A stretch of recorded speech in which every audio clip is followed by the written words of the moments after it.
The Dalia Dippolito case.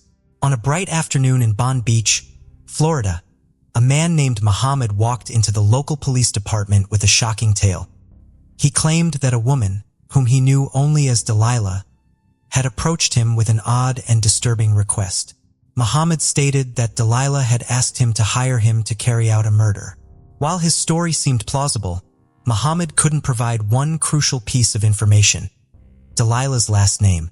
Even with this gap, the Palm Beach Police Department took Muhammad's claim seriously and initiated an investigation. Detectives were assigned to uncover the identity of the mysterious Delilah and figure out who her husband was. To gather further details, they decided to use Muhammad as bait for setting up a meeting with Delilah. They selected a local mobile gas station as the meeting spot, based on Muhammad's statement that Delilah lived close by. At the meeting location, police set up multiple surveillance vehicles to monitor the interaction, hoping to obtain evidence and unravel the mystery surrounding Delilah's identity and motives. Before Delilah arrived, detectives gave Muhammad instructions on what to say to her. They secretly equipped him with a wire and recorder so they could listen in on their conversation in real time. As they continued to observe the mobile gas station, the detectives paid close attention to the exchange between Muhammad and the woman named Delilah. What caught them off guard was Delilah's appearance, which didn't match the usual profile of someone wanting their spouse murdered. Delilah, an attractive woman wearing a skirt and tank top, got into the car with Muhammad. Muhammad, pretending to be hesitant, asked if it was worth having someone killed. Delilah replied that she couldn't divorce her husband because she feared he would retaliate if she tried to leave him and divide their assets. The woman told Muhammad that after her husband's murder, she intended to create an alibi by going to a different location, such as Boca Raton. Muhammad then asked her if anyone would suspect her of involvement in her husband's death, and she confidently replied that no one would accuse her. The detectives were stunned by the woman's casual tone as she discussed hiring a hitman to kill her husband. As they continued to listen, they were horrified by the woman's nonchalant attitude, which made it seem like she was discussing a routine business deal rather than arranging for someone's murder. Before we dive in, don't forget to subscribe to our new channel, where we uncover captivating and chilling cold cases that will keep you on the edge of your seat. You won't want to miss the twists and turns we have in store. Let's continue. At one point, she even showed Muhammad photos of her husband, which further revealed her callous disregard for human life. During the conversation, the woman made a stunning admission to Muhammad, revealing that she planned to pay a hitman to kill her husband. This confession was a crucial breakthrough for the detective as it confirmed the woman's involvement in soliciting a murder. However, the detective knew that to build a stronger case, they needed to gather more evidence. The woman told Muhammad that she would withdraw $1,000 in cash and hand it over to the hitman later. After discussing the plan with Muhammad, the woman left the mobile gas station and drove home. The detectives followed her to gather information about her address. A records check revealed that the address belonged to Dalia Dippolito, not Delilah as they had initially thought. With this new information, the detectives ran a background check on the vehicle Dalia used to meet Muhammad at the gas station. This allowed them to obtain the registered owner's name, which was her husband, Mike Doe. To their friends, Mike and Dalia seemed like a loving and happy couple.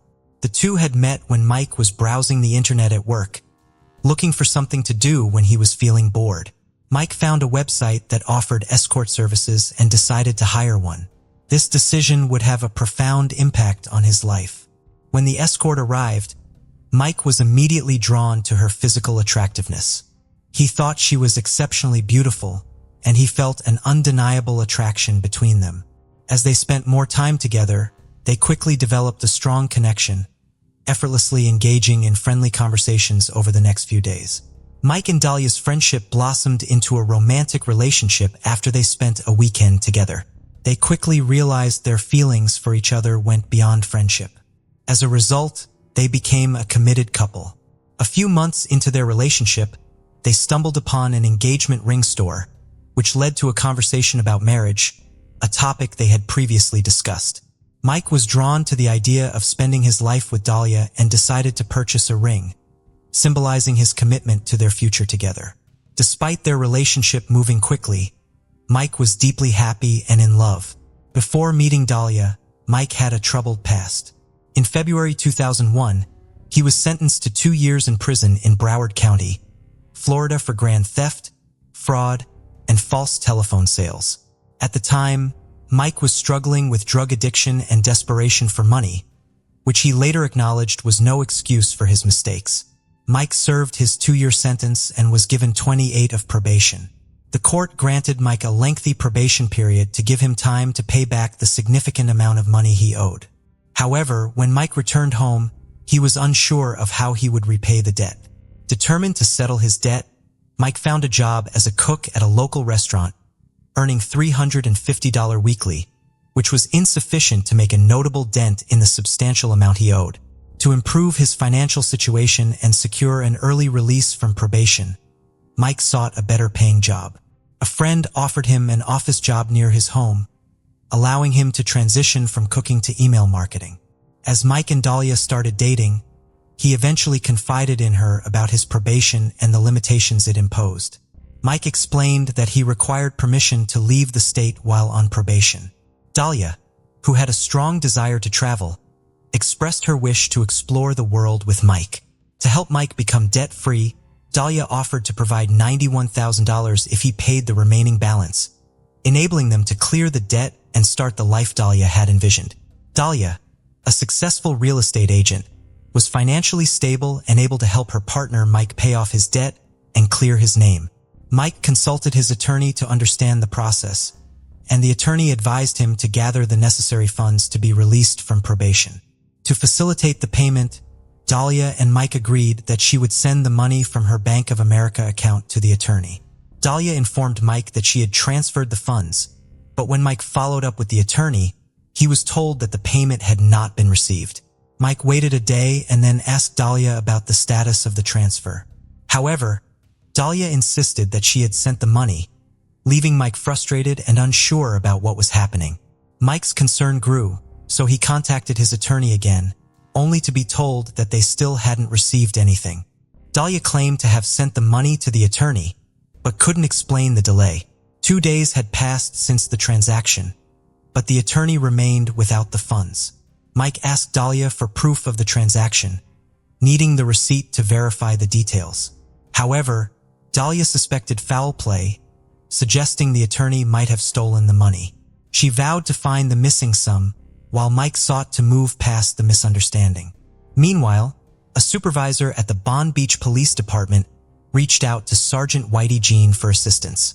Sergeant Jean met with a detective working on Dalia Deo's case. The detective briefed Sergeant Whitey Jean on the case, revealing that Dalia wanted to hire someone to kill her husband. The detective explained that Dalia was waiting for a call from the would-be hitman and asked Sergeant Whitey Jean to pretend to be the hitman and arrange a meeting with her. Sergeant Whitey Jean agreed to help with the investigation and took on the role of the hitman.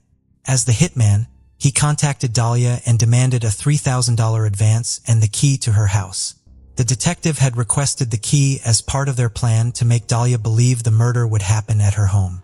However, Dalia was unhappy about the payment demand and called Muhammad, the informant, to express her concerns. During the call, the detective overheard Dalia's fears and worried that they might have scared her off. They feared that Dalia might change her mind and find someone else to commit the crime. On August 3, 2009, Dalia met with Sergeant Whitey Jean, who was posing as a hitman in a CVS parking lot. However, Dalia didn't bring the agreed-upon payment, which led Sergeant Whitey Jean to warn her that if he had to wait until after the murder to get paid, she would need to give him $7,000 in cash up front. Sergeant Whitey Jean explained to Dalia that he would plan the staged break-in and murder of her husband, Mike, on Wednesday morning, taking advantage of the recent robberies in the area. He outlined his plan to make it look like a legitimate break-in, shooting Mike twice in the head to make it appear like a robbery gone wrong. Sergeant Whitey Jean also told Dalia that he would contact her a few days after the murder, as he knew the police would be closely monitoring her activities in the aftermath of the crime. Sergeant Whitey Jean cautioned Dalia that the delay was essential to avoid raising suspicions and maintaining the operation's secrecy. During their conversation, he gave her multiple opportunities to withdraw from the murder-for-hire plot. However, Dalia expressed her unwavering commitment, stating she was 5,000% certain about her decision to have her husband killed. Dalia provided Sergeant Whitey Jean with crucial details, revealing that her husband, Mike, followed a predictable morning routine, walking the dog at a specific time and leaving the house unlocked. This information was vital to the success of the plan. She also told the sergeant that she would create an alibi by going to the gym during the murder, ensuring her absence from the house when the crime would take place. The sergeant instructed Dalia to arrive at the gym by 6 a.m. and informed her that he would enter her home at 6:30 a.m. After speaking with Dalia, Sergeant Whitey Jean was taken aback by her extraordinary cruelty. Having encountered few individuals in his line of work who exhibited a similar level of ruthlessness, the detective wanted to create a fake crime scene at Dalia and Mike's home to see how Dalia would react on the day of the alleged hit. To do this, they needed to know Dalia's whereabouts. At 5:30 a.m., Dalia told Mike she was going to the gym, which Mike found unusual since she had never gone that early before. However, he didn't think much of it and continued with his morning routine. The detective kept an eye on Dalia to make sure she went to the gym and went inside. This confirmed that the plan could move forward. But before setting up the fake crime scene, the detective needed to fill Mike Dio in on what was happening. About 30 minutes after Dalia left for the gym, loud banging noises were heard at Mike and Dalia's house, prompting Mike to rush to the door. When he opened it, he was surprised to find several police officers standing there. Confused and worried, Mike asked them what was going on. The detective informed Mike that his wife, Dalia, had tried to hire a hitman to kill him, but the hitman was actually an undercover cop. The entire situation was a setup to look like a murder-for-hire plot. Mike was in shock when the police told him that his wife had hired someone to kill him. The detectives took him to the police station, leaving his home to be staged as a crime scene with fake police tape and lights. The detectives then called Dalia, telling her that they needed to question her about an incident involving her husband. When she arrived home, she found her house surrounded by police cars and crime scene tape. The detective told her that her husband had been murdered, and she broke down in tears.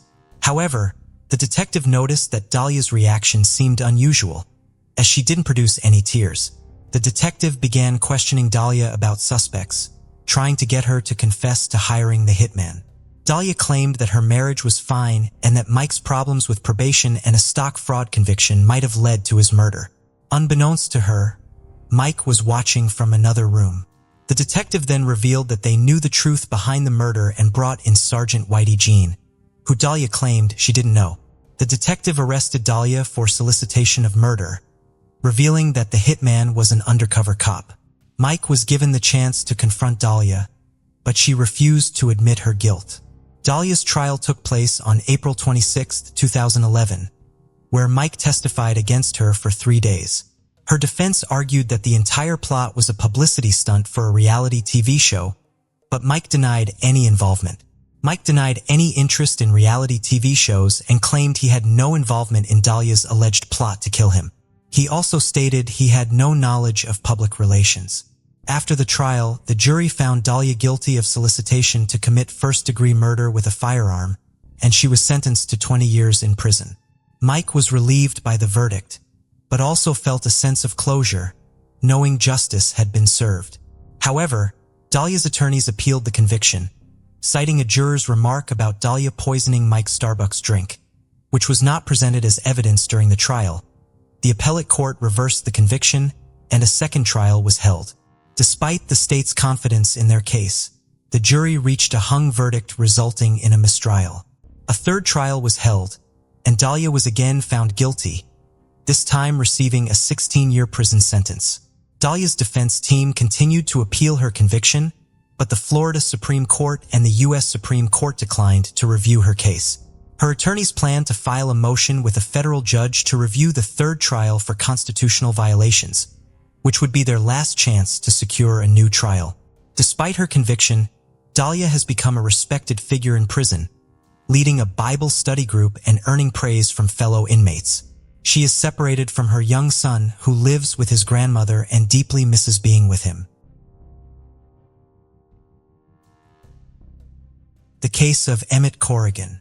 Ashley Harmon was a vibrant and intelligent person who experienced a challenging time when her parents divorced at the age of 9.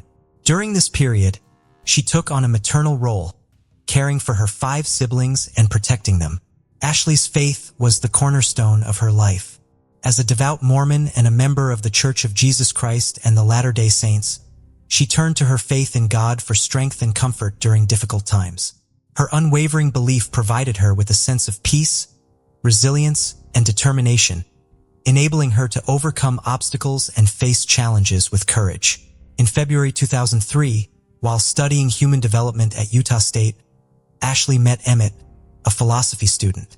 Emmett, like Ashley, had experienced the pain of his parents' divorce at a young age. However, he found solace in the Mormon faith and was baptized into the Church of Jesus Christ and the Latter-day Saints at 17. Ashley was immediately drawn to Emmett's charm, and he reciprocated her feelings. Emmett was immediately smitten with Ashley's intelligence when they first met, and he quickly realized she was the one he wanted to spend the rest of his life with. He confided in his closest friends about his feelings, and their relationship blossomed over the next few months. During Christmas in February 2008, Emmett proposed to Ashley, and to his delight, she accepted. The couple tied the knot in a Mormon temple surrounded by their shared values and beliefs. The ceremony was a beautiful expression of their commitment to each other and their faith. As newlyweds, Emmett and Ashley were filled with joy and excitement as they began their new life together. Their marriage was built on a foundation of stability and happiness, which is deeply rooted in Mormon values. In the Mormon faith, marriage is considered a sacred and eternal bond that transcends mortal life. While divorce is not entirely ruled out, it is strongly discouraged and only permitted under specific extreme circumstances. In February 2005, Ashley and Emmett had twin daughters, and they were thrilled to start their journey as parents. Emmett loved being a father and cherished every moment with his girls. Ashley was happy to be living the life she always wanted. At the time, they were college students at Utah State University, and they managed to balance school with taking care of their babies. Although they faced challenges, their faith and love for each other helped them overcome difficulties. With determination, they pushed through and worked towards a better future. In February 2009, Emmett graduated from Utah State University with high honors, went to law school, and passed the bar exam, becoming a bankruptcy attorney. During this time, Ashley stayed at home to care for their growing family, while Emmett focused on building his career.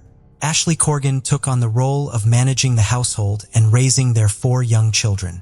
To outsiders, the Corgan family appeared to have a perfect life, a beautiful home, multiple kids, and a fulfilling career for Emmett. But beneath the surface, things were different. In August 2010, Emmett began to feel overwhelmed by the financial burden of providing for his family of 6. To remedy this, Emmett decided to start his own business, a criminal defense firm. Through a friend, he met Candy Hall, a reputable paralegal with experience in criminal law. The two met for lunch and got along well, leading Emmett to hire her for his firm. Candy was married to Robert Hall, a hard worker and devoted father. When Candy landed the job at Emmett's firm, she was initially thrilled, and her husband and children were happy for her. As the stress of building a business and raising their large family took its toll, Ashley noticed a change in her marriage to Emmett. He was overwhelmed by his responsibilities and saw a release by spending excessive time at the gym, often at inconvenient times that left Ashley to care for their 4 children alone.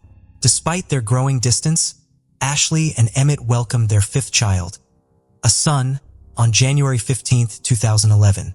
However, Emmett's behavior was different from when their other children were born. He began spending more and more time away from home, sometimes staying out overnight. Ashley confided in her sister, expressing her genuine concern that Emmett's activities might be evidence of infidelity. Emmett's assistant, Candy Hall, was facing marital problems similar to Ashley's. Candy confided in a friend that her husband Rob was jealous of her working for the charming Emmett. The constant arguing was putting a strain on their relationship. On March 6, 2011, Ashley and Emmett celebrated their 7th wedding anniversary, but Emmett didn't join her. Instead, he claimed to be at a bodybuilding competition, leaving Ashley to take care of their children by herself. Ashley felt anxious about her marriage, wondering if she was to blame for Emmett's unhappiness. Since divorce wasn't an option, she decided to work on improving their relationship. With a fresh resolve on March 11th, Ashley aimed to restore unity to her home. Ashley was determined to repair her strained relationship with her husband, Emmett. She spent the entire day planning a perfect evening, attending to every detail to make it special. She cooked his favorite meal, tidied the house, and reminded the children to be on their best behavior. Ashley set the table and waited for Emmett to arrive home from work at 6 p.m. However, he walked in 2 hours late. When she tried to greet him with a kiss, he turned away, leaving her feeling cold. Despite his aloofness and the growing distance between them, Ashley was resolute in her mission to rekindle Emmett's love for her. She firmly believed that their love was worth fighting for, and was willing to do whatever it took to salvage their relationship. 2 hours after she had finished preparing dinner, the family finally gathered around the table to eat. But to Ashley's dismay, Emmett claimed he wasn't hungry. Ashley prepared a meal for her husband, Emmett, but he showed little interest, leaving her disappointed and hurt. When he claimed he needed to go to Walgreens, Ashley sensed something was wrong and asked him to stay and talk. Emmett responded harshly and left, leaving Ashley confused and hurt. Meanwhile, Emmett's assistant, Candy, was going through a tough time in her marriage to Rob Hall. That same day, Rob decided to pack his bags and leave their home, marking the end of their relationship. Rob had a strong bond with his loved ones, but he needed space. One evening, Rob asked his daughter if she borrowed his ex-wife Candy's car. She said no. Later, she drove past Walgreens, saw Candy's car, and called her dad to let him know. Rob's casual response hit a profound impact on two families. Ashley lay awake in bed, her heart filled with worry as she prayed for her marriage to succeed. Despite her efforts to reach him, Emmett wasn't responding to her texts and calls, causing her great unease.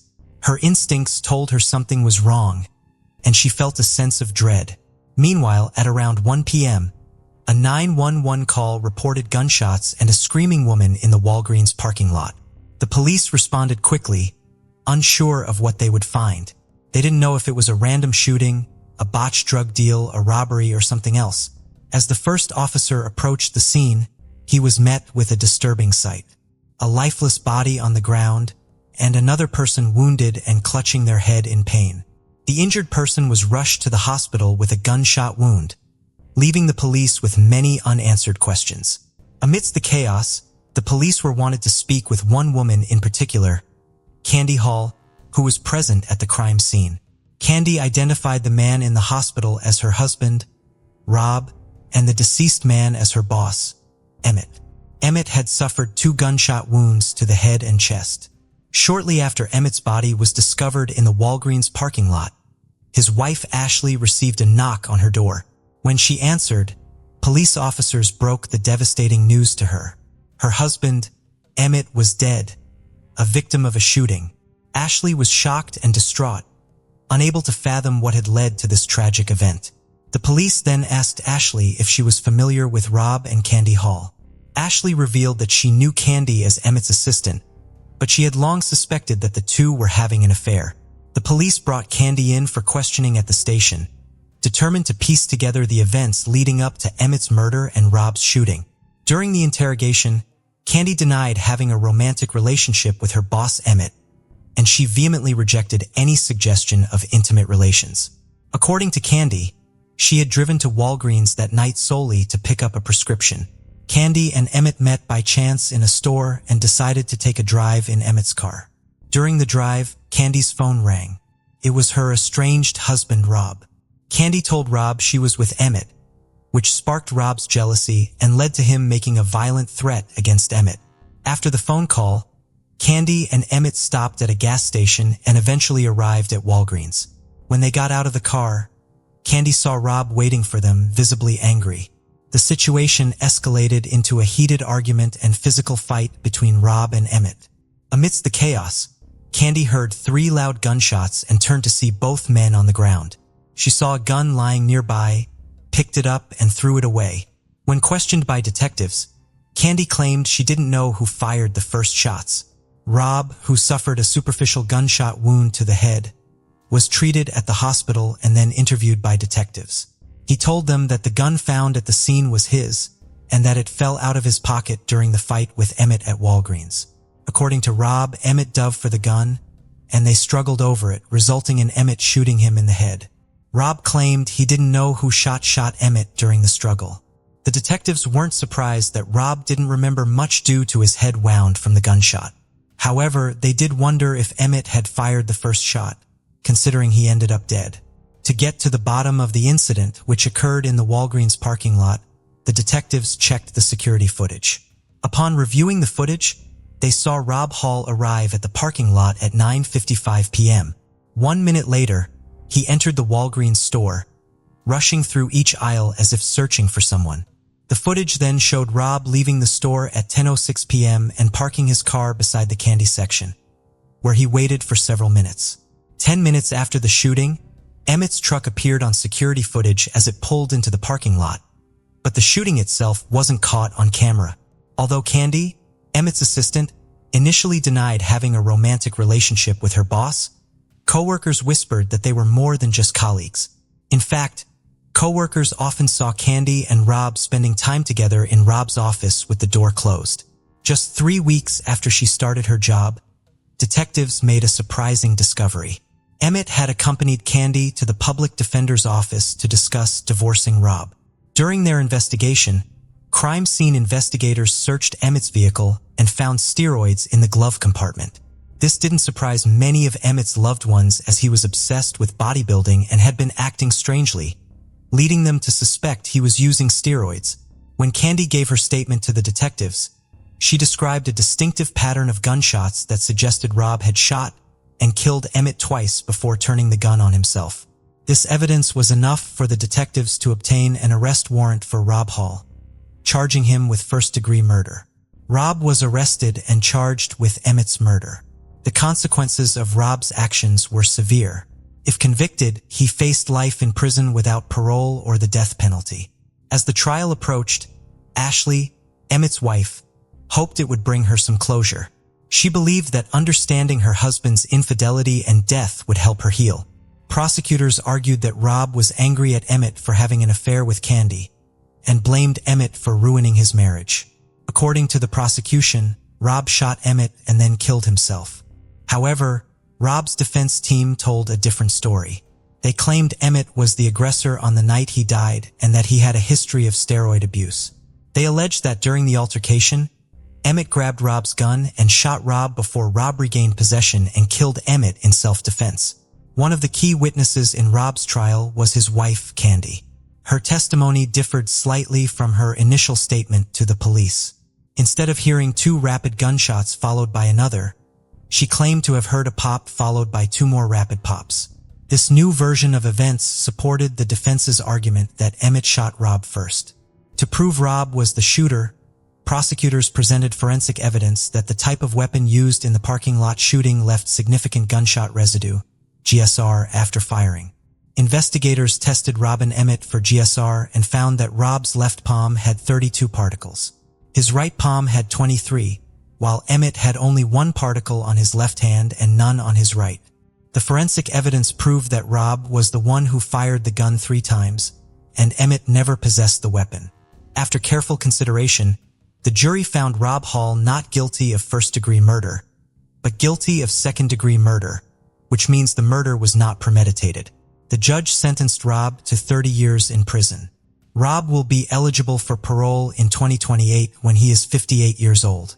Despite the conviction, Rob maintains his innocence and appealed his conviction in 2021, but the Idaho Supreme Court denied him a retrial.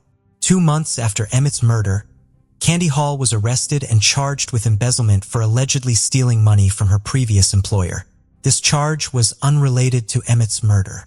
Candy pleaded guilty and was sentenced to imprisonment, released on parole in 2014, and remains on probation until 2026. In an interview, Candy expressed deep feelings of guilt over the incident, mainly due to its impact on her relationships with her children. She hopes to prove to them that it was a regrettable mistake. Ashley struggled to come to terms with her husband's murder by his lover's husband. In a 2015 interview, she faced Candy Hall for the first time. Despite her emotional pain, Ashley decided to move on and create a new life. She moved out of town with their 5 children, who gradually adjusted to the change and found joy again. Ashley eventually remarried, had 2 more children, and now blogs for victims of trauma. The case of Maria Munoz. Maria Munoz was born on January 25, 1989 in Puerto Rico to Marisol Rodriguez and Jorge Luis Munoz. She was the middle child of 3 along with her siblings, Marisol Munoz and Peter Hernandez. Tragically, Maria's mother passed away when she was young, leaving her to take on a significant caregiving role for her brothers. It was during this time that Maria met Joel Pellet, a nursing student who was 11 years older than her. Despite their age difference, they got married in February 2011. After their wedding, they relocated to Laredo, Texas, where Joel landed a high-paying job as a nurse anesthetist at a local hospital. Their new financial stability allowed them to live a life of luxury, complete with expensive cars and exotic vacations. By the time Maria was 31, she had left her job to focus on raising their 2 young sons. As a devoted stay-at-home mom, Maria cherished every moment with her children and supported her husband Joel, who was 40 at the time. Maria was a devoted mother who spent quality time with her children, taking them to the park and reading to them before bed. She also made time for her own interests, like playing the piano. Despite her happiness at home, she harbored a long-held dream of returning to school and becoming a nurse again. From the outside, it seemed like Maria and her husband Pellet had a perfect relationship. He would frequently share photos of his family with friends and colleagues, boasting about how wonderful they were. However, beneath the surface, things started to take a turn in 2018 after Maria gave birth to their second son. Those close to Pellet began to notice a change in his behavior. Pellet underwent a physical transformation, losing weight and gaining muscle. He also became more outgoing and flirtatious with other women, behavior that didn't align with what was expected of a married man. On social media, he started removing photos of his wife and children, replacing them with pictures of himself alone. This new online persona made it seem like he was single and carefree without the responsibilities of a husband and father. In 2020, Maria's life was turned upside down when she discovered her husband, Pellet, was having an affair with a surgical nurse named Janet Aranda. Despite her suspicions, finding airline tickets he had purchased for a trip to Europe with his mistress was the final confirmation of his infidelity. Maria was consumed by heartbreak, depression, and a deep sense of betrayal. She felt lost and alone, struggling to come to terms with the fact that her 10-year marriage was built on lies. To cope with her emotional turmoil, Maria began seeing a therapist who prescribed medication to support her mental health. As Maria grappled with her emotions, she found solace in writing journals, using them as an outlet to process her thoughts and feelings. However, the situation continued to deteriorate, and on September 19, 2020, Maria confronted her husband's infidelity head-on by visiting Janet's house, where she found Pellet's car parked in the driveway. Maria confronted Pellet at his house, forcing him to choose between her and Janet. He chose Janet, and during the ensuing argument, Janet called the police. However, Maria and Pellet had left by the time the police arrived. The police then called Maria while she was driving with Pellet, and they could hear him yelling at her in the background. When they got home, Pellet's anger escalated, and he punched a hole in Maria's car windshield, displaying a concerning level of force and anger. The next morning, Maria sent Pellet a text message stating her intention to hire a lawyer to help resolve their situation. Pellet replied, suggesting they handle things without lawyers as he believed it would be too expensive. However, just a few hours later, Pellet appeared to have a change of heart. He sent Maria an emotional email expressing his deep sadness and inner turmoil. He requested a sincere and calm conversation with Maria, free from arguments. Maria agreed to meet with him, and they scheduled a meeting for 5 p.m. the following night. Before meeting her friend Yasmin Martinez, Maria was extremely anxious and messaged her about their plans. Unfortunately, the encounter ended in a terrifying way. On September 22, 2020, Maria's husband, Pellet, frantically called 911, saying his wife might have taken some prescription pills and was not breathing. Officer crews arrived at their house around 1:40 a.m. with his body cam recording the scene. Peller was found performing CPR on Maria at the top of the stairs near their bedroom, still wearing his green hospital scrubs. Their 2 sons were sleeping nearby. When paramedics arrived, they took over CPR efforts, while first responders worked to save Maria's life. An officer asked Pellet about the pills Maria had supposedly taken. He quickly retrieved a bottle from the nearby bathroom medicine cabinet and handed it to the officers. The bottle was later found to contain a prescription for clonazepam, a medication used to treat acute anxiety, panic attacks, and epilepsy. Benzodiazepines, like Chasm, calm the nervous system to produce a relaxing effect. However, when an officer examined the pill bottle, he discovered that it was prescribed to Pellet, not Maria. What caught his attention was that the bottle had been returned to the medicine cabinet, which is unusual in overdose cases, where the bottle is typically found near the person. The officer's body camera footage showed Pellet picking up the pill container from the floor and putting it in his pocket. This raised suspicions as it seemed like Pellet might be hiding something. Another suspicious finding was a needle catheter on the stairs, which was unusual given the presence of 2 young children in the home. The investigators found even more disturbing evidence: syringes and 4 equipment neatly packed in a medical bag. While Pellet's profession as an anesthesia nurse might explain the possession of these tools, their presence outside a clinical setting sparked important questions for the investigators.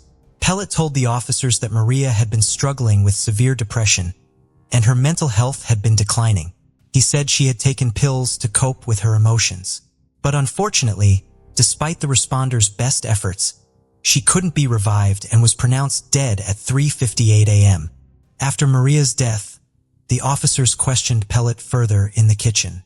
He stated that he and Maria had a conversation earlier that day, became intimate, and then he took a shower. When he came out, he found Maria asleep. Pellet went downstairs for an unspecified reason, and when he returned, he found Maria unresponsive and not breathing. The officers observed Pellet's strange behavior, including excessive sweating and his inability to answer simple questions about the incident.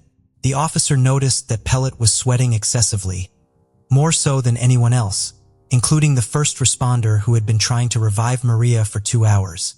This heightened suspicion and led to him being taken to the police station for further questioning by Sergeant Liz Marta. At the station, Pellet was left alone in an interrogation room, which was being recorded by video cameras. When officers reviewed the footage, they were astonished to see Pellet's sudden outburst. He began screaming, crying, hitting the walls, and throwing furniture around the room. The commotion was so intense that people in the nearby hallways and rooms were frightened by the loud noises coming from the room. As a result, Sergeant Luis Matt entered the room at 4 a.m. to speak with Pellet.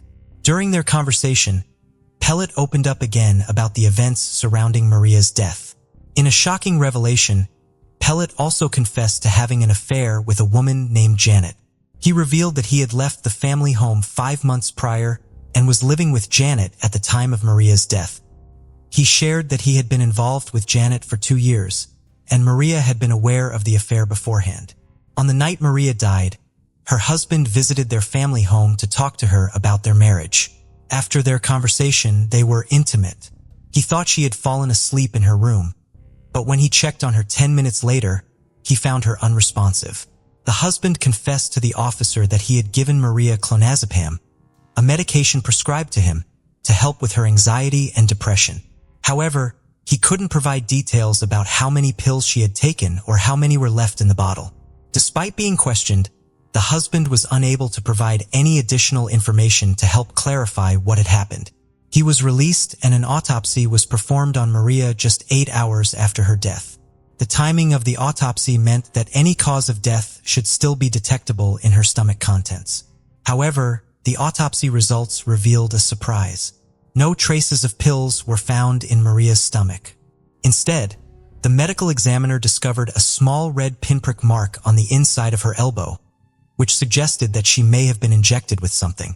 The discovery of the mysterious mark on Maria's hand led investigators to explore its potential connection to her death. During their investigation, they found a journal in Maria's home, which she had kept to cope with her anxiety and depression. The journal proved to be a crucial piece of evidence, revealing Maria's innermost thoughts and experiences. Investigators learned that Maria loved her husband dearly and wanted to preserve their family despite his desire to be with someone else. She expressed her desperation to escape her emotional pain, writing, "I want it to stop. My past haunts me, and I don't want to be sad anymore." Through her journal entries, Maria documented the heartbreak she felt when her husband left their home in Laredo, leaving her to care for their 2 young sons alone. The journal, along with recordings on her cell phone, exposed her husband's abusive behavior and chronicled her emotional journey from grief to healing and eventually a newfound optimism for the future. Maria Munoz wrote in her journal the day before her death, "What is it that I want? Number 1, move forward." Her journal entries revealed a strong desire to live and move forward with her life with no mention of suicide or plans to end her life. This led investigators to rule out suicide as a possible cause of death, and they continued to search for answers. Dr. John Hunsinger, Maria's previous employer and an anesthesiologist, became aware of the autopsy findings and contacted the lead detective Cruz. Dr. Hunsinger recommended a comprehensive toxicology screening, which the investigators conducted. In January 2021, the toxicology test results were finally received by investigators Sergeant Luis Matt and Cruz. Contrary to Maria's boyfriend Pellet's claim, Maria did not have clonazepam in her system. The report revealed a surprising discovery: the presence of 7 surgical drugs including morphine, Demerol, Versed, Propofol, ketamine, Lian, and Narain. These medications are typically used during surgical procedures, with propofol and ketamine often administered intravenously as sedatives and for pain management. The investigation into Maria's death took a significant turn when toxicology results revealed high levels of propofol in her system. This was shocking because propofol is a highly controlled substance, typically only accessible to medical professionals working in anesthesiology. As a nurse anesthetist, Pellet would have had access to propofol, leading investigators to suspect him. Dr. Hunsinger, who worked with Pellet and had experience with propofol, was stunned by the extreme amount found in Maria's body, the highest he had ever seen. Given Pellet's profession, investigators believed he would know the exact dosage required to sedate or overdose someone. Furthermore, a small mark on Maria's arm suggested she may have been injected with the substance. With the toxicology report, Pellet's suspicious behavior, and Maria's journal, authorities felt they had sufficient evidence to arrest Pellet for Maria's murder. They quickly obtained an arrest warrant, and De La Cruz went to apprehend Pellet, who surprisingly did not resist. He was taken into custody, marking a new phase in the investigation. As police prepared to question him about Maria's death, Pellet would finally face the consequences of his actions. The trial began on March 21, 2023. During the legal proceedings, both the prosecution and defense presented their arguments. The prosecution team, an all-female group referred to as Maria's team, used Maria Munoz's personal journal entries to build a strong case against the defendant, Pellet. This evidence helped to portray Maria as a devoted wife and mother to the jury. Prosecutors portrayed Maria as a loving, intelligent, and vibrant individual, evident through her personal journal. They alleged that her husband, Pellet, drugged her by slipping substances into her drink, causing her to become unconscious. While she was incapacitated, they claimed he injected propofol into her arm. The prosecutors also suspected that Pellet deliberately delayed calling 911, ensuring that emergency responders would be unable to revive Maria upon arrival. The prosecutors believed Maria's journals provided insight into the challenges she faced, fueling their determination to seek justice for her. During the final arguments, Pellet's lawyer, Roberto Barley, claimed his client wanted to reconcile with Maria before her death. Barley pointed to the medical examiner's report, which stated that Maria's cause of death remained uncertain, and argued that there was insufficient evidence to prove Pellet's responsibility in her death. Barley highlighted a crucial detail. Pellet had given Maria a drug called Narain, commonly used to reverse overdoses on the night she died. Bali also revealed that both Pellet and Munoz struggled with drug addiction. Furthermore, he argued that Maria had willingly taken the drugs without being forced, as there were no signs of force on her body. However, an investigation into Maria's social circles, friends, and family revealed that she was not a drug addict. In fact, Pellet was the only person who could have supplied her with the large amount of propofol found in her system. The authorities managed to convince Pellet's girlfriend, surgical nurse Janet Arredondo, to testify against him. She disclosed that Pellet had admitted to giving Maria something to calm her down and confirmed that he had brought drugs, including propofol, home from work. The jury delivered a verdict in under an hour, finding Pellet guilty of murdering his wife, Maria, after a 9-day trial on March 30th, 2023. On April 27th, 2023, Pellet received a life sentence for the murder conviction, plus an additional 10 years and a $10,000 fine for tampering with evidence. As of now, Joel Pellet is serving his life sentence at a Texas Department of Criminal Justice, facing the consequences of his heinous actions.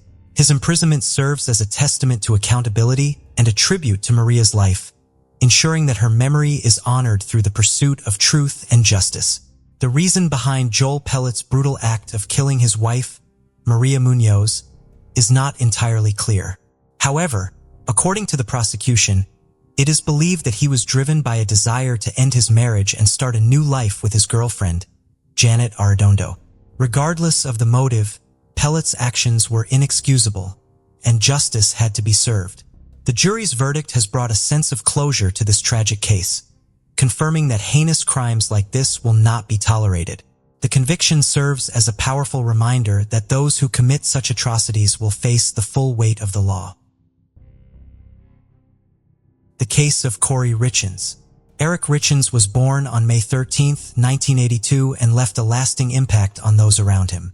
As a child, Eric was passionate about sports, actively participating in basketball, baseball, and soccer, which showcased his athletic talent and enthusiasm for staying active. Eric's true passion, however, was anything that involved being outdoors. He was an exceptional hunter, known for his impressive marksmanship, and had amassed an impressive collection of trophy animals from around the world. With his vibrant personality, Eric had the ability to light up any room he entered, spreading joy and laughter through his storytelling, playful pranks, and contagious laughter. As an adventure seeker, Eric lived life to the fullest in Utah, where he owned a wide range of motorized vehicles, including trucks, four-wheelers, and snowmobiles. He loved exploring the outdoors and relishing the thrill of adventure. Despite his love for fun and adventure, Eric was deeply committed to his faith, being a devoted member of the Church of Jesus Christ of Latter-day Saints. Eric's family supported him on a 2-year mission trip to Mexico City, where he became fluent in Spanish. After high school, he attended the University of Utah, earning a degree in International Studies with a minor in Spanish in February 2009. While working in construction, Eric frequently visited Home Depot, where he met Kouri Richins. Over time, they developed a friendly connection, and Eric found himself attracted to her charming personality and beauty. However, he was too shy to approach her directly, so Eric asked a friend to help him get her phone number. One day, while Eric was shopping at Home Depot, his friend discreetly asked Kouri for her number, telling her that Eric was interested in getting to know her better. Eric anxiously waited to see if his plan would work. Eric took the next step and called Kouri to set up their first in-person meeting, unaware that it would be a life-changing event. As soon as they met, they clicked, and their first date marked the start of a romantic journey. As they introduced each other to their families, their bond grew stronger. Kouri's family welcomed Eric with open arms, and Eric's family was equally impressed by Kouri's character and how well she fit with him. Although Eric's sisters, Katie and Amy, were initially cautious, they soon warmed up to Kouri and accepted her into their family. In 2013, Eric and Kouri got married in an intimate ceremony, making their relationship official. After their wedding, Kouri gave birth to their first child, Carter, followed by Ashton and then Weston, completing their ideal family. Eric naturally took to being a father, and his boys looked up to him. Eric took great pride in his son's accomplishments, whether they excelled academically, athletically, or artistically. He consistently showed his support by attending their events and celebrating their successes. Later, Eric established a successful stone masonry business, which flourished due to his exceptional craftsmanship and attention to detail. Clients sought him out for his expertise in creating beautiful stonework. The business provided Eric and his family with financial security. Additionally, Kouri, who worked in real estate, contributed to the family's income. Her entrepreneurial spirit, coupled with her knowledge of the local market, made her a valuable asset. She would buy homes, renovate them, and sell them for a profit. The Richins family enjoyed a wealthy lifestyle, symbolizing the epitome of success. However, their seemingly perfect life came to a sudden end on March 4th, 2020, when Kouri called 911 to report that her husband Eric was unresponsive. When paramedics arrived, they determined that Eric had already passed away. Devastated, Kouri called her mother Lisa, who rushed to be by her side. Kouri's brothers, DJ and Ronnie, were present too, overcome with tears and shock. The three of them struggled to come to terms with Eric's passing. Kouri recounted that the evening had begun on a happy note as they celebrated her latest real estate business milestone, the purchase of a luxurious mansion. Before retiring to bed, Kouri had even prepared Eric's favorite drink, a Moscow Mule, mixing ginger beer with vodka. Kouri went to bed around 9 p.m., but ended up sleeping in her 9-year-old son's room because he was having nightmares. Later, around 3 a.m., she returned to the bedroom she shared with Eric. When she touched him, she was alarmed to find him ice-cold and unresponsive. Despite trying to wake him, she couldn't rouse him and knew something was seriously wrong. As she waited for the paramedics to arrive, Kouri remembered the dispatcher's instructions to perform CPR on Eric, which she claimed to have followed. The paramedics were baffled by Eric's cause of death, speculating that it might have been an aneurysm, given his apparent good health and lack of known medical conditions. However, further investigation revealed that Eric had complained to Kouri about chest pains the night before his death, which initially reinforced the aneurysm theory. But the autopsy results were shocking. Eric's cause of death was ultimately determined to be a lethal dose of fentanyl. Fentanyl is a highly potent pain medication that can be extremely dangerous and even deadly when taken in excessive amounts. After Eric's death, a critical question remained. How did this substance end up in his system? From the start, Kouri and her family quickly blamed Eric's recreational drug use as the reason fentanyl was present. Kouri explained that Eric would take a THC-infused gummy every night to relax, as he preferred THC, the psychoactive ingredient in cannabis, to unwind. However, Kouri, her mother, and brothers had concerns about the origin of these gummies, suspecting that Eric didn't always buy them from trustworthy sources and instead purchased them illegally. Eric's family strongly disagreed with these claims, believing there was more to the story, and urged investigators to explore other possibilities. Despite trying to move on, Kouri faced significant challenges, according to her brother Ronnie, as the absence of their husband and father left a huge gap in their lives, leading their 3 sons to act out due to the uncertainty surrounding his death. Kouri, grieving and seeking comfort for her children, turned to a creative outlet to cope with her emotions. She wrote and self-published a children's book on Amazon titled, Are You With Me?, which aimed to help kids understand and deal with the loss of a loved one. The book tells the story of a young boy struggling to come to terms with his father's death through illustrations and narrative. In the book, Kouri portrayed Eric, her late husband, as a protective angel always watching over their son. Her mother Lisa praised the book, saying it brought some comfort to Kouri and her grandchildren as they navigated their emotions and rebuilt their lives. However, detectives investigating Eric's death soon uncovered evidence suggesting foul play. Just weeks after Kouri appeared on local Utah news stations promoting her book and sharing her grief, she was arrested and charged with her husband's murder on May 8, 2023. The community was stunned by the arrest, and the tragic turn of events transformed what was initially a heartwarming story of a grieving wife and mother into an unbelievable tale of betrayal and tragedy. Kouri is accused of murdering Eric by poisoning him. Eric's family believes Kouri deliberately put a lethal dose of fentanyl in the Moscow Mule she made for him on the night he died. However, Kouri's lawyer claims that no fentanyl was found in the glasses at their home. Kouri denies any involvement in Eric's death, saying she had no reason to harm him. Her mother, Lisa, was shocked to hear about her daughter's alleged involvement and told investigators that the couple was happy and had no reason to kill each other. But as detectives dug deeper, they found that Kouri and Eric's relationship was not as perfect as they seemed. The couple had disagreements, and Kouri, who had given up her career to be a stay-at-home mom, wanted to be independent. She was also growing increasingly frustrated with Eric's frequent hunting trips. According to Lisa, Eric was unfaithful in his marriage, and he confided in her about the affair along with Kouri. To address their marital issues, Eric and Kouri sought counseling. However, Eric's family denies that he ever cheated on her. Eric genuinely loved his son's sons and wanted to save the marriage.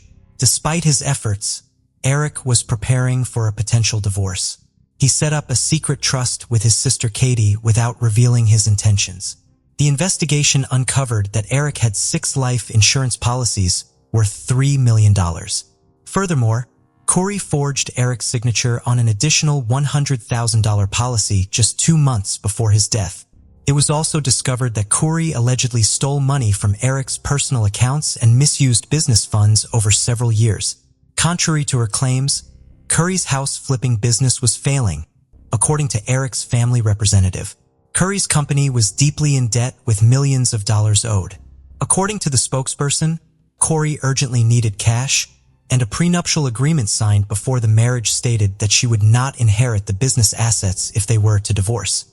However, if Eric were to pass away before her during their marriage, the assets would transfer to Kouri. The spokesperson's claims were disputed by Kouri's attorney, who maintained that the business was not in financial trouble.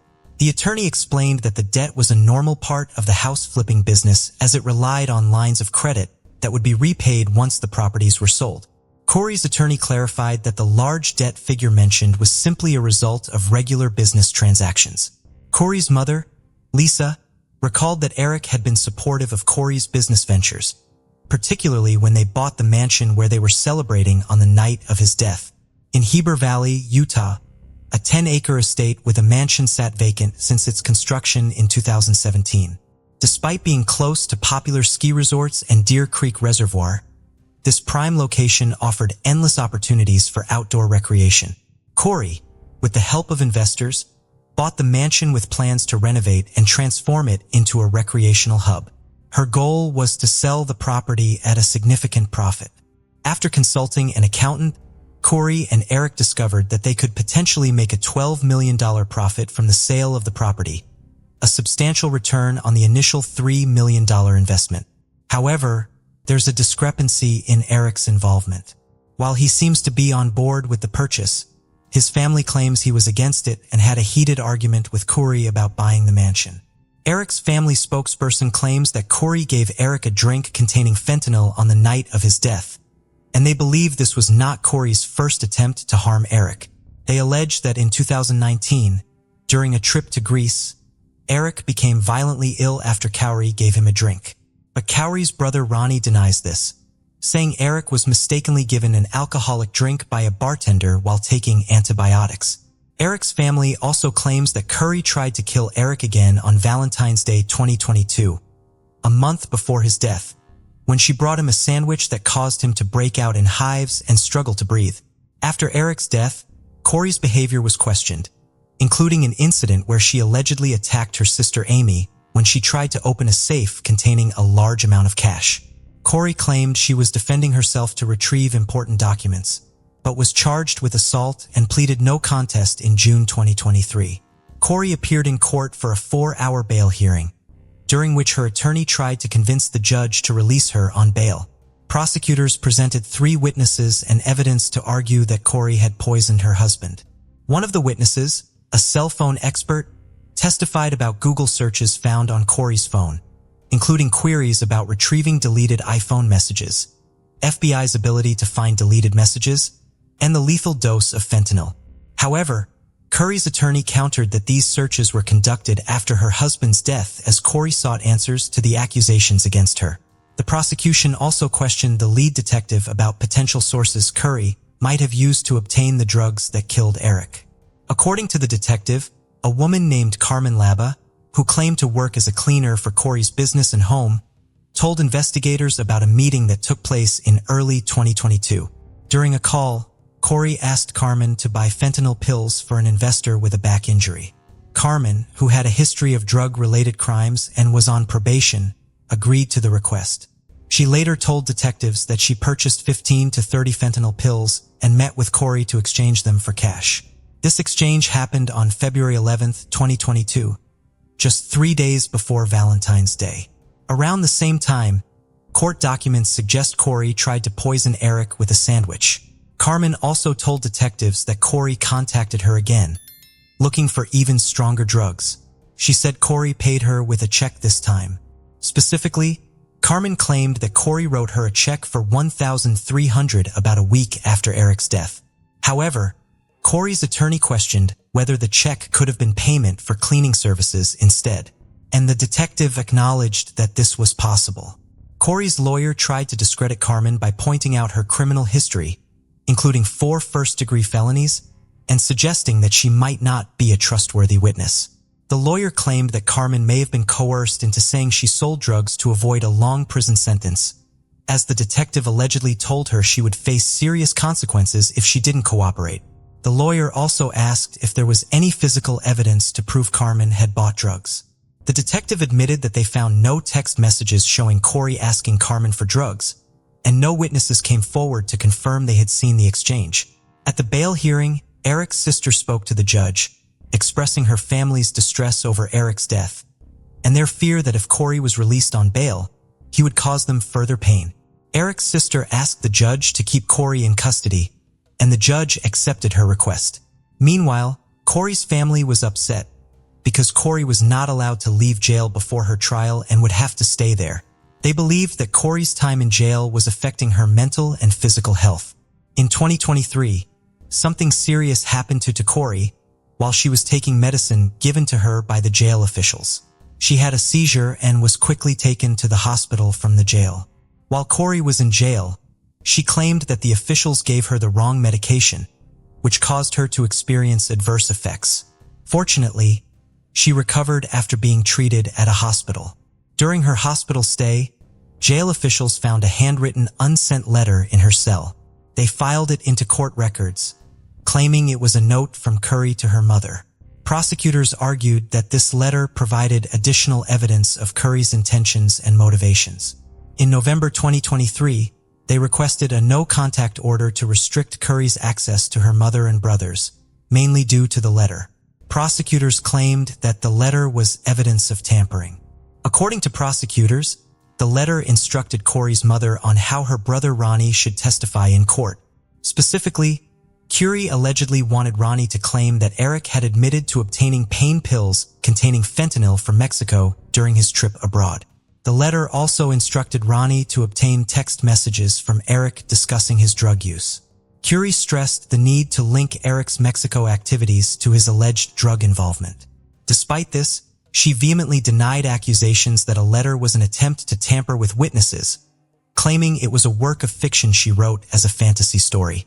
The judge ruled in her favor, as the prosecution failed to prove witness tampering. Currently, Kouri and Eric's family are fighting for custody of their 3 sons, who are living with one of Eric's relatives. Although Kouri is in jail, she still gets to see her sons through twice-weekly video calls. While her family has not been allowed private visits with the children, they regularly attend their sports events and practices, which are open to the public. If convicted of poisoning her husband Eric with fentanyl, Kouri faces a sentence of 25 years to life. Multiple civil lawsuits have been filed against Kouri, all related to Eric's estate. A central issue in these cases is the custody of Eric's children. Eric's family thinks that Kouri's family is motivated by a desire to control Eric's assets, as whoever gets custody of the children will also gain control of his money. Kouri's trial is scheduled to start in 2025. The case of Pam Hupp. Pam Pam Hupp was born on October 20th, 1958, in Delwood, Missouri, as the second child of the Newman family. She married Mark Hupp and they had 2 children together. In February 2001, the family moved to Fallon, Missouri. Pam had a varied work history, including a job as a life administrator at State Farm until 2010, when she stopped working due to disability claims related to leg and back pain. Despite some past legal issues, including 2 charges of forgery, Pam's acquaintances would never have suspected her of being capable of murder. However, on August 1636, Pam shot and killed Louis Gumpenberger, a mentally challenged man who had been struggling with physical and mental disabilities since a February 2005 car accident. Pam claimed that Louis had attacked her with a knife after jumping out of a passing vehicle, and that she had defended herself by slapping the knife away, and then shooting him 5 times with her Ruger LCR, which she retrieved from her nightstand. However, this account of events seems suspicious, and it is uncertain what really happened that day. Pam accused Louis of instructing her to drive him to the bank to withdraw money belonging to Russ Faria, a man wrongly convicted of murdering his wife Betsy in 2011. According to Pam, Louis became agitated and excited, saying, "We're going to the bank. We're getting Russ's money." However, evidence later revealed that Louis's true intention was to have Louis Gumpenberger attack and kill Pam. A handwritten note found at the crime scene contained instructions for Gumpenberger. First, he was to obtain Russ's money from Pam's apartment. Next, he was to kill Pam and make it look like Russ's wife was responsible. The note included gruesome details, such as ensuring the knife was left sticking out of Pam's neck. The perpetrator was willing to pay Gumpenberger a large sum of money for carrying out this heinous act. Pam Hupp was arrested for the murder of Lou Gumpenberger. However, a question arose. Was Gumpenberger a hired assassin? Or did Pam manipulate him using a mentally disabled man as a scapegoat? The truth began to unravel when Pam went to the O'Fallon Police Department voluntarily. During her interview, Pam asked if it would be recorded, mentioning that she normally appeared with Chris Hayes, a KTVI news reporter. She even blamed Hayes for attracting criminals through his reporting. Pam had a history of pretending to be Kathy, a producer of an NBC TV show. According to the O'Fallon police chief and the St. Charles County prosecutor, Pam used this persona to lure Gumpenberger into her home, where she tricked him into recreating a 911 call, providing a cover for the brutal crime she was about to commit. After killing Gumpenberger, Pam Hupp planted evidence to incriminate herself, including writing a note found on his body. The police had a strong case against her, due to the overwhelming evidence they uncovered. They found $9 bills on Gumpenberger's body, which Pam had placed there. The 10th $9 bill was later discovered in her dresser, and its serial number matched 3 of the $100 bills, also found on Gumpenberger. Pam Hupp was arrested on August 23, 2016 and charged with first-degree murder and armed criminal action. When she requested to use the restroom on the day of her arrest, she attempted to commit suicide by stabbing her wrist and neck with a ballpoint pen. Fortunately, she did not succeed. On January 30th, 2017, Pam appeared in court for the first time. The prosecutor, Phil Groyne, argued that her actions demonstrated a consciousness of guilt. A grand jury convicted her of all charges. In December 2016, her bail was set at $2 million. Pam's trial began in 2017, during which she pleaded not guilty, prompting the prosecutor to pursue the death penalty. The prosecutor's reasoning was that Pam had seemingly chosen her victim, Gumpenberger, at random. In June 2019, Pam entered an Alford plea, which allowed her to plead guilty while maintaining her innocence.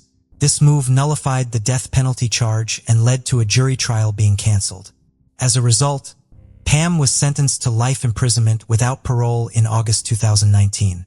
Following her sentencing, she called her then-husband Matt Hupp and explained that she had confessed to killing Louis Gumpenberger to avoid putting their family through a lengthy and distressing trial. During the trial, disturbing facts about Pam's past came to light, shocking the police, judges, and the public. In June 2016, Judge Cunningham ruled that evidence related to the brutal murder of Betsy Faria could be presented in court. This ruling led to the reopening of the Betsy Faria case. Betsy, born Elizabeth Faria, worked with Pam at State Farm as a life insurance administrator and lived in Troy, Missouri, with her husband Russ Faria and 2 daughters from a previous relationship. Betsy was diagnosed with cancer in 2010. In October 2011, she discovered that the cancer had spread to her liver, and she only had a few months left to live. Sadly, she passed away on December 22, 2011. Before her death, Betsy changed the beneficiary of her $150,000 life insurance policy from her husband to Pam Hupp, without informing her husband or daughters. Pam claimed that Betsy had instructed her to set up a trust fund for her daughters, but later alleged that Betsy wanted her to keep the money because they had a romantic relationship. Betsy's daughters took Pam to court in 2014, trying to reclaim their mother's life insurance fund. However, their case was dismissed in 2016. In the same year, Russ, Betsy's husband, sued State Farm. On December 27, 2011, just 5 days after making Pam the beneficiary of her life insurance policy, Betsy attended a chemotherapy session at the Alvin J. Sitman Cancer Center. Weakened from the treatment, she went to her mother's house, where it was agreed that Russ would pick her up or she would stay overnight. However, Pam unexpectedly showed up and insisted on driving Betsy home, claiming to have dropped her off around 7 p.m. Betsy's daughter reported that her mother didn't answer her call at around 7:21 p.m. Later, at 9:40 p.m., Russ, Betsy's husband, desperately called 911 to report that his wife had taken her own life. However, Russ had been at his friend Michael Corbin's house, watching movies from 6 p.m. to 9 p.m. Afterward, he drove to Arby's Lake in St. Louis before returning home. When the emergency responders arrived about 10 minutes after Russ's call, they quickly realized that Betsy's death was not a suicide. Her body was found lying on her right side, with 55 stab wounds and a deep cut on her wrist. A kitchen knife was lodged in her neck, and another knife was discovered under her pillow. Notably, there were no bloodstains or footprints around the entrance of the house. The investigation determined that Betsy died between 7:20 p.m. and 9:41 p.m. Suspicion immediately fell on Russ Ferrier, who became the prime suspect. The authorities believed he had a motive, as his wife had refused to give him access to $150,000. Russ was arrested and charged with his wife's murder, while the real killer remained at large. Russ Ferrier was arrested the day after Betsy's death. He became the prime suspect due to his 911 call, in which he claimed her death was a suicide. However, a glance at the body immediately ruled out this possibility. Additionally, a pair of blood-stained slippers were discovered in his closet, incriminating evidence against him. Russ was subsequently charged with first-degree murder and armed criminal action in court in January 2012, just a day after his wife's funeral. The investigation revealed more damning evidence against Russ. He performed poorly on a polygraph test, leading police to regard his behavior as suspicious and erratic. Furthermore, at Pam's request, the police searched Betsy's laptop and found a disturbing Word document in which she expressed her fear of losing her life at the hands of her husband.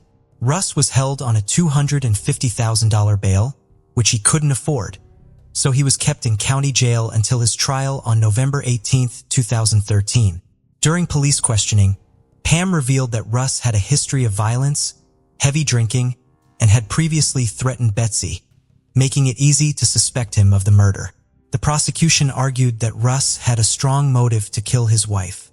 She had received a large sum of $150,000 for her friend, bypassing him in the process. According to Judge Christina Menem, this motive was enough to implicate Russ. At the trial, Russ's lawyer, Joel Schwartz, defended his client's innocence. Schwartz claimed that Russ had spent most of the night with friends who corroborated his alibi. Additionally, Russ had purchased food at a store that evening, which made it physically impossible for him to stab his wife 55 times within the given time frame. Furthermore, there were no bloodstains on his clothes or body. The prosecutor countered that Russ's friends might have been involved in the crime and had lied about his whereabouts that night. The prosecutor suggested that Russ's friends had accompanied him to buy food at ABY and stage an alibi. The presiding judge, Christina Menem, refused to allow Joel Schwartz to present crucial evidence that implicated Pam as an alternative suspect. This evidence included phone records showing Pam was still near Betsy's apartment, 30 minutes after she claimed to have left, as well as the fact that Betsy had made Perry of a $150,000 life insurance policy just 5 days before her death. Despite Pam having a clear motive, the judge chose to ignore it. In a closed hearing, Pam claimed to have put $100,000 of the insurance money into a trust fund for Betsy's daughters. However, in a later civil deposition, she admitted to keeping the money for herself, stating that she didn't want her daughters, mother, or sisters to have it. Meanwhile, Detective Mike Merkel of the Lincoln County Sheriff's Office reported that a crime scene camera had malfunctioned, resulting in important photographs being unable to be developed. Despite the mounting evidence against him, Russ was convicted of first-degree murder and armed criminal action in November 2013. He was sentenced to life imprisonment without parole for 30 years. Before Ferreira's second trial, Attorney Schwartz finally obtained the photos that showed no blood trail. To this day, I've tried to identify who in the prosecutor's office sent me those photos, but I've been unsuccessful. Fox 2 News was present in the courtroom when Schwartz dramatically revealed that he had uncovered evidence that police and prosecutors had been hiding. After this, Russ was transferred to the Jefferson City Correctional Center, a welcome development for Pam's sister Betsy. During the trial, Russ's wife testified that he had once pressed a pillow against her face, whispering, "This is what it feels like to die," because she had removed him from her insurance policy. Schwartz pointed out that this story originally came from Pam, but the judge ignored this. Throughout the trial, Russ's friends were falsely accused of being accessories to murder, thanks to the prosecutor's closing speech. Fortunately, no charges were brought against them, even though Russ spent nearly 4 years in prison. In February 2015, attorney Joel Schwartz appealed Russ's conviction. However, back in 2013, Judge Christina Mem had already rejected Schwartz's request to review the case. In 2014, KTVI and the St. Louis Post-Dispatch revisited the case, uncovering some suspicious facts about Betsy's death and her true killer. Their investigation found that Pam Hupp had given contradictory statements to the police, including a false claim that she had left the Ferrier residence immediately after dropping Betsy off. The Ferrier murder case was marred by controversy and deceit. A police officer recalled being shocked that nobody suspected Pam, with everyone focusing on Russ instead. A 911 operator testified that Russ seemed genuinely shocked and agitated during their call. However, 2 jurors revealed that crucial information had been withheld from them, raising questions about why the sheriff's department would deliberately hide evidence that favored Russ. The media uncovered a disturbing web of relationships between the prosecuting attorney, ASI, and key figures in the case, including the captain of investigations and a lead investigator. This information led to Russ's retrial in February 2015. The Missouri Court of Appeal transferred the case back to the 45th Circuit Court, where a new judge, Steven R., took over. He granted a new bench trial due to new evidence and released Russ on bond pending the trial. During the retrial, Russ was allowed to present incriminating evidence against Pam. Some police officers admitted that Pam had told them she saw Russ with another man in a car while she was dropping off Betsy. The CSI agent who handled the crime scene believed that Russ's blood-stained slippers were a setup and that the bloodstain was not from stepping in blood. Russ was acquitted of all charges and released on November 7, 2015. He later filed a lawsuit against ASI and 3 deputy sheriffs for ignoring exonerating evidence and fabricating evidence. In 2020, he was awarded a $2 million settlement. The case also led to repercussions for the officials involved. ASI faced a bar complaint, although it was rejected. She later announced that she was willing to cooperate with the U.S. Attorney's Office and the Lincoln County Commissioner to review her conduct. Judge Christina Menem was suspended for misconduct in a different case and was voted out of office in 2018 for her role in the Ferrier murder case. In 2019, Lincoln County appointed a new attorney, Mike Wood, who reopened the Betsy Ferrier murder case. He confessed that the wrongful conviction of Russ had inspired him to take the job. Pam was eventually interrogated as a suspect in the murder and was charged with first-degree murder. The new prosecutor would sought the death penalty due to the heinousness of the crime. Betsy Faria was brutally murdered, stabbed 55 times, and her wrist was almost completely severed. Detective Mike would condemn the act as animalistic and charged Pam Hupp with the crime. Wood had strong evidence against Pam, including a $150,000 life insurance policy that named her as the beneficiary just days before Betsy's death. Pam had promised to put the money in a trust fund for Betsy's daughter, but instead kept it for herself, claiming that Betsy had wanted her to have it. In an interview, Pam claimed that she and Betsy were lovers, but Wood believed she was lying. Pam had also loaned her son $120,000 from her company in 2021, contradicting her earlier claims. Wood was convinced that Pam murdered Betsy by stabbing her with a kitchen knife while she slept on the sofa. He believed Pam tried to make it look like a domestic violence incident by walking around the room with socks on. The evidence against Pam included a text message she sent to Betsy's phone at 7:20 p.m. claiming she was home, but her call records showed she was still at the Faria residence. The fact that Betsy was found lying on her side suggested to Wood that she was killed by someone she trusted.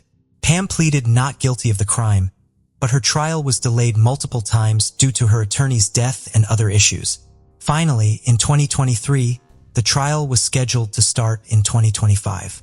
Wood was not only determined to bring Pam to justice, but also criticized the Lincoln County prosecutors for mismanaging the case and showing bias against Russ Faria, Betsy's husband.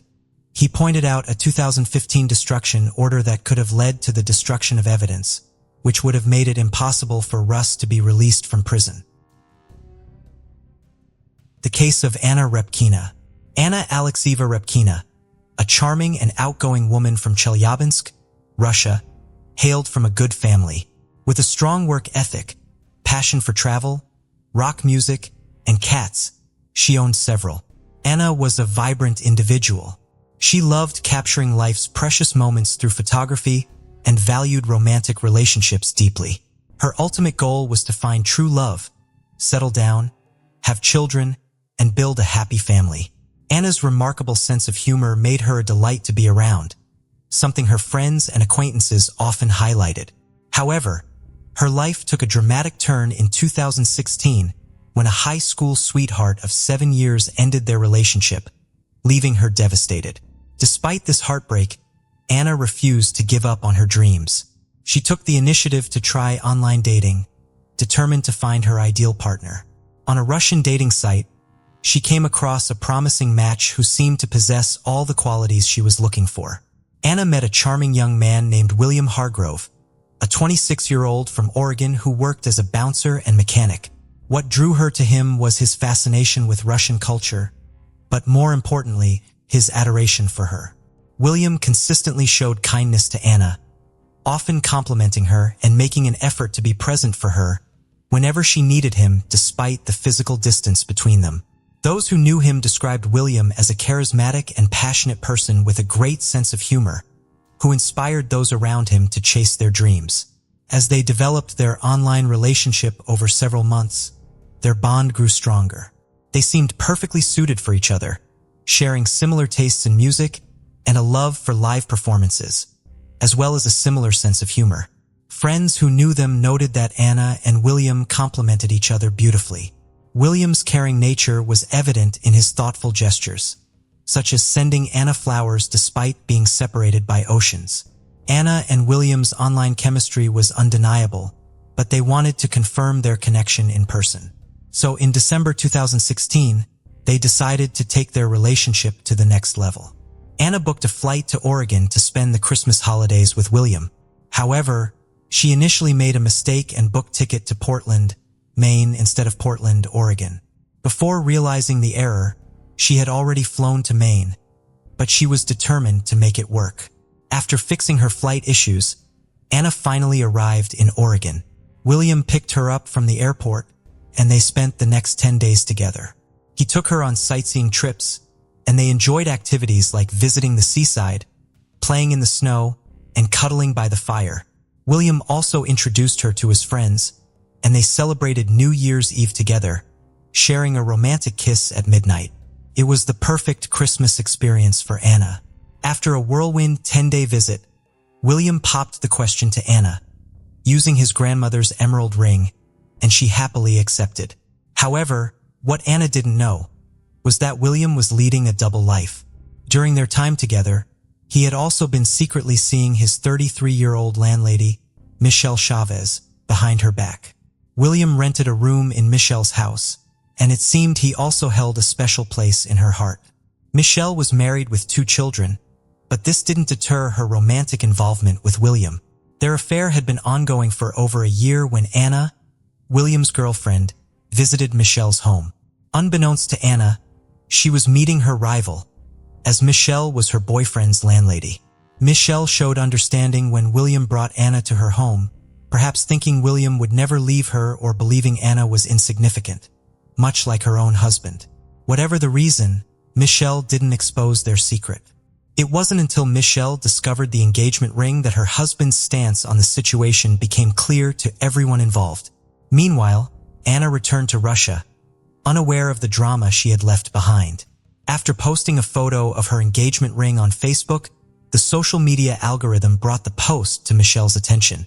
Michelle's anger wasn't solely due to William's engagement to another woman. Michelle planned to leave her husband to be with William and, as a symbol of her commitment, took off her wedding ring and gave it to him. However, she soon discovered that the ring was identical to the engagement ring William had given to Anna. It turned out that William had given Anna Michelle's own wedding ring, which had been recycled. Michelle confronted William about this, and he tried to calm her down, insisting that Anna meant nothing to him and promising to break off their engagement on March 1, 2017. Meanwhile, Anna had packed her bags, including her wedding dress, and had quit her job, ready to start a new life with William in another part of the world. Michelle was unhappy about this development. Anna's mother, Yelena, also had reservations about her daughter's hasty decision. She was unsure about William, whom Anna barely knew, and thought she was rushing into things. Anna, however, was convinced that she was in love and saw no reason to wait. Yelena finally released Michelle from her grasp. Michelle, realizing Anna's visit was not a social call, grew angry. She demanded that William find another place to live, refusing to let the engaged couple stay under her roof. William complied, renting an apartment for himself and Anna.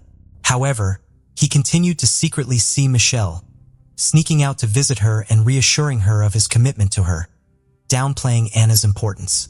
Michelle became increasingly worried about William's growing relationship with Anna, so she took action. She contacted Anna on Facebook, revealing everything about her and William's ongoing affair. Anna reported the conversation to couple decided to ignore Michelle's warnings and focus on their future together. They set a wedding date for March 23rd and planned a beachside ceremony. Anna wore the wedding dress she had brought from Russia, and they headed to the beach. However, the officiant failed to show up. After waiting for what felt like an eternity, they returned home. They planned to try to get married again in April. On that same day, surveillance footage captured the couple buying food at a McDonald's drive-thru. Anna sat in the passenger seat still wearing her wedding dress. William had told her that the officiant was sick, but that was a lie. Despite claiming he didn't love Anna, William had kept her convinced that he wasn't invested in their relationship. However, Michelle had grown tired of William's manipulation. On April 15th, Michelle gave William an ultimatum: choose between her and Anna. Michelle made it clear that if Anna wasn't gone by April 20th, she would take drastic action, build a snowman, a sinister phrase meaning to kill someone, and hide their body in a snowy area where it would never be found. After her threat, Michelle lost contact with William and assumed he had chosen Anna over her. She left him voicemails to express her feelings. On Sunday, April 16th, William phoned Michelle to share the news that he was single again, having just ended his tumultuous relationship with Anna, who was now headed back to Russia. Coincidentally, William had hit a deer with his car and was waiting at the Ailey Martile store for repairs. He asked Michelle to meet him there. As it was Easter Sunday, Michelle was attending a family gathering, but she excused herself to join William. When she arrived, they reconnected by having an intimate moment in William's car, reaffirming their strong connection. On April 17th, Anna's body was discovered in the forest. Initially, investigators didn't know her identity, as there was no identification found with her body, and she had only been in the state for about a month. The crime scene lacked a murder weapon, but was littered with trash. However, amidst the debris, a clear plastic bag caught their attention. Inside, they found a KFC receipt, an empty Pepsi cup, and a KFC chicken paper bag. The KFC receipt turned out to be the crucial clue in solving the case. It contained a date, time, and debit card number, which led investigators to Kevin Thomas.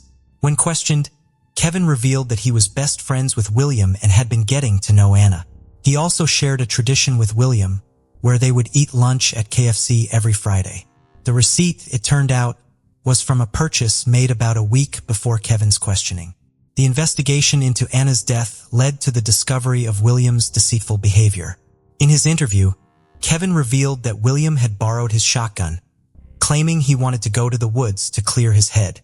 However, William never returned the weapon. The police began to suspect William and Michelle after hearing Kevin's statement. Following Anna's death, William's behavior became increasingly unusual and suspicious. He withdrew money from Anna's bank account to pay off his debts, and was caught on camera buying cigars and Star Wars Legos at various stores. William also confided in Kevin that he was spending money recklessly to cope with his emotions. Furthermore, he began researching time travel and even reached out to strangers on WhatsApp, offering to exchange his soul for the opportunity to go back in time. William wanted to travel back in time to April 16th to prevent a situation caused by his best friend's mistake. However, on that day, William was seen crying in a store employee's arms, claiming his girlfriend had just broken up with him. He had moved back in with Michelle, but was picked up by the police and questioned. The police asked William about his whereabouts on April 16th, and he said he was on a drive with Michelle. When asked about Anna, he denied having a romantic relationship with her, saying they had only gone on 2 dates, and he had ended things. According to William, their last interaction was in mid-March when Anna mistakenly posted their engagement on Facebook, causing trouble with Michelle. When questioned about the trash found near his late fiancée or the woman he dated, William admitted to littering, but claimed it was just KFC trash and a can from the general store not related to Anna's death. About 40 miles separated the Alp General Store from the logging road. However, the investigators did not believe William's alibi. Lieutenant Chris Duffett, one of the investigators, quickly increased the pressure by revealing that William's trash had been discovered near a murder victim at a different location. Initially, William reacted with surprise and heartbreak, feigning disbelief that he was being questioned about a murder. 2 days after Anna Repkina's body was found, her fiancé William Hargrove was arrested for her murder on April 19th. During the investigation, Michelle was also questioned about her whereabouts on April 16th, the day Anna was killed. At first, Michelle stuck to a rehearsed alibi, claiming she and William had spent the day together, with William picking her up from her mother's house and going on a drive. However, Michelle later changed her story, admitting she had lied initially. She then claimed that she and William had planned to meet up, but he never called or showed up. When the police revealed that William was in custody for murder, Michelle's response was surprisingly calm, saying only, "Okay." The investigator pressed Michelle on her lack of emotion, which eventually broke down, and she tearfully attributed her initial calm to being in shock. William Hargrove was indicted on charges of murder, identity theft, and 2 counts of theft in June 2018. His trial began in October 2019, with the prosecution seeking the maximum penalties for each charge, while the defense argued for a more lenient sentence. William's defenders claimed he was innocent and that Melissa, the spurned lover, was the true culprit. However, the prosecution presented a strong case against William, backed by evidence and motive. The evidence showed that William was torn between 2 lovers, with Anna pressuring him to make a choice. There were records of William and Anna driving together in an alone car. On the day of Anna's murder, William's cell phone was tracked to the logging road at 4:30 p.m. The shotgun used to kill Anna was found in William's car, with his fingerprints being the only ones on the weapon. Despite denying any involvement in Anna's death, William was caught using her money to go shopping and pay off his car insurance. He was even filmed withdrawing cash from an ATM using her card. The prosecution argued that William had driven Anna to the forest, gotten her out of the car, and then executed her with his shotgun. The prosecution claimed that William was faced with a choice between Anna and Michelle, leading to his actions. In contrast, the defense argued that their client was innocent. According to the prosecution, the evidence pointed to Melissa as the perpetrator. A threat from Melissa to build a snowman with Anna, her cell phone found near the logging road, and Anna's cell phone discovered in Melissa's house suggested that Melissa had planned the crime. Melissa, who was not charged with any crimes, testified as a witness for the prosecution. She revealed that she worked as a late-night cab driver and was married to an Oregon State University instructor, but their marriage was loveless and open. She met William at a bar where he worked and, with her husband's permission, began a romantic relationship with him. As they grew closer, William rented a room in her house. When Anna entered the picture, Melissa was not threatened, having a similar open relationship with William. Melissa explained that by her second visit, she couldn't tolerate the situation anymore, especially when she saw her own wedding ring on Anna's finger. Although she had given William an ultimatum, she had no role in William's actions that hurt Anna. Melissa clarified that she never intended for Anna to get hurt or killed. She denied the defense's allegations, stating that the threat about building a snowman was just a joke, a lighthearted family comment, even if it was a bit extreme. She acknowledged that her cell phone was found in the forest, but William was the one who drove her there. She didn't know why or what he planned. Furthermore, William had given her Anna's cell phone the day before he was questioned. As his partner, she naturally held onto it for him. Melissa's testimony lasted 14 hours, and she was not the only one. Around 70 other people testified, including Anna's mother, William's best friend and roommate, some of Melissa's family members, and others. Throughout the case, Melissa faced intense scrutiny, particularly in her hometown in Oregon, where she was criticized and ostracized by the locals. Michelle had reached a low point and attempted suicide, but fortunately it was unsuccessful. The prosecutor praised Michelle's efforts to take responsibility, calling her actions tough and super tough. After a month of court appearances, the judge asked the jury to deliver their verdict. The jury deliberated for less than 3 hours and returned with a decision. Despite the defense's efforts, they couldn't find Michelle guilty of Anna's death. There was no physical evidence linking Michelle to the crime scene or the weapon used. In fact, she had a solid alibi. She was celebrating Easter at her mother's house, and multiple witnesses could vouch for her presence. On the other hand, William maintained his not guilty plea, but the overwhelming evidence against him led to his conviction on all charges. He was sentenced to life in prison, with the possibility of parole in 25 years. Anna's attorney announced plans to appeal the verdict. Notably, the jurors developed a strong connection with each other during the trial. After the trial, they visited the logging trail, where Anna's life was tragically cut short. To pay their respects to her memory, Anna will be remembered as a courageous young woman who left her home in Russia to build a new life in the United States. Anna was a loving person who openly shared her love with others. She was cherished by many during her lifetime, and her memory will continue to be loved and honored. The prosecutor, Amy Matsko, stated. The case of Ryan Poston. Ryan Poston was born on December 30th, 1982 in Fort Mitchell, Kentucky, and grew up with 3 loving sisters. His parents provided him with an adventurous upbringing, allowing him to attend schools in Switzerland and the Philippines. Ryan's good looks, charming features, and charismatic personality made him a standout among his peers. After completing high school, he attended Indiana University, where he excelled in his studies, graduating with honors in February 2005 with a triple major in political science, history, and geography. Following in his family's footsteps, Ryan pursued a career in law and enrolled in Salmon P. Chase College of Law at Northern Kentucky University. His ultimate goal was to run a successful law firm, providing fair and competent legal representation to those who couldn't afford high-priced attorneys. After a painful breakup in February 2011, Ryan turned to his cousin, Carissa, for support. During this time, he regularly visited her in Lexington, Kentucky, where he met Shauna Hubers, a native of the city. Shauna was a charming and lively individual with a warm personality that drew people to her.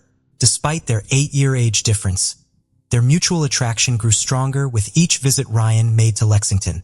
As they spent more time together, their connection deepened. Shauna began to spend more weekends in Highland Heights, where Ryan lived, taking care of him and cooking for him. However, their promising future came to a devastating end on October 12, 2012. In a distressing 911 call, Shauna revealed that she had just killed her boyfriend Ryan.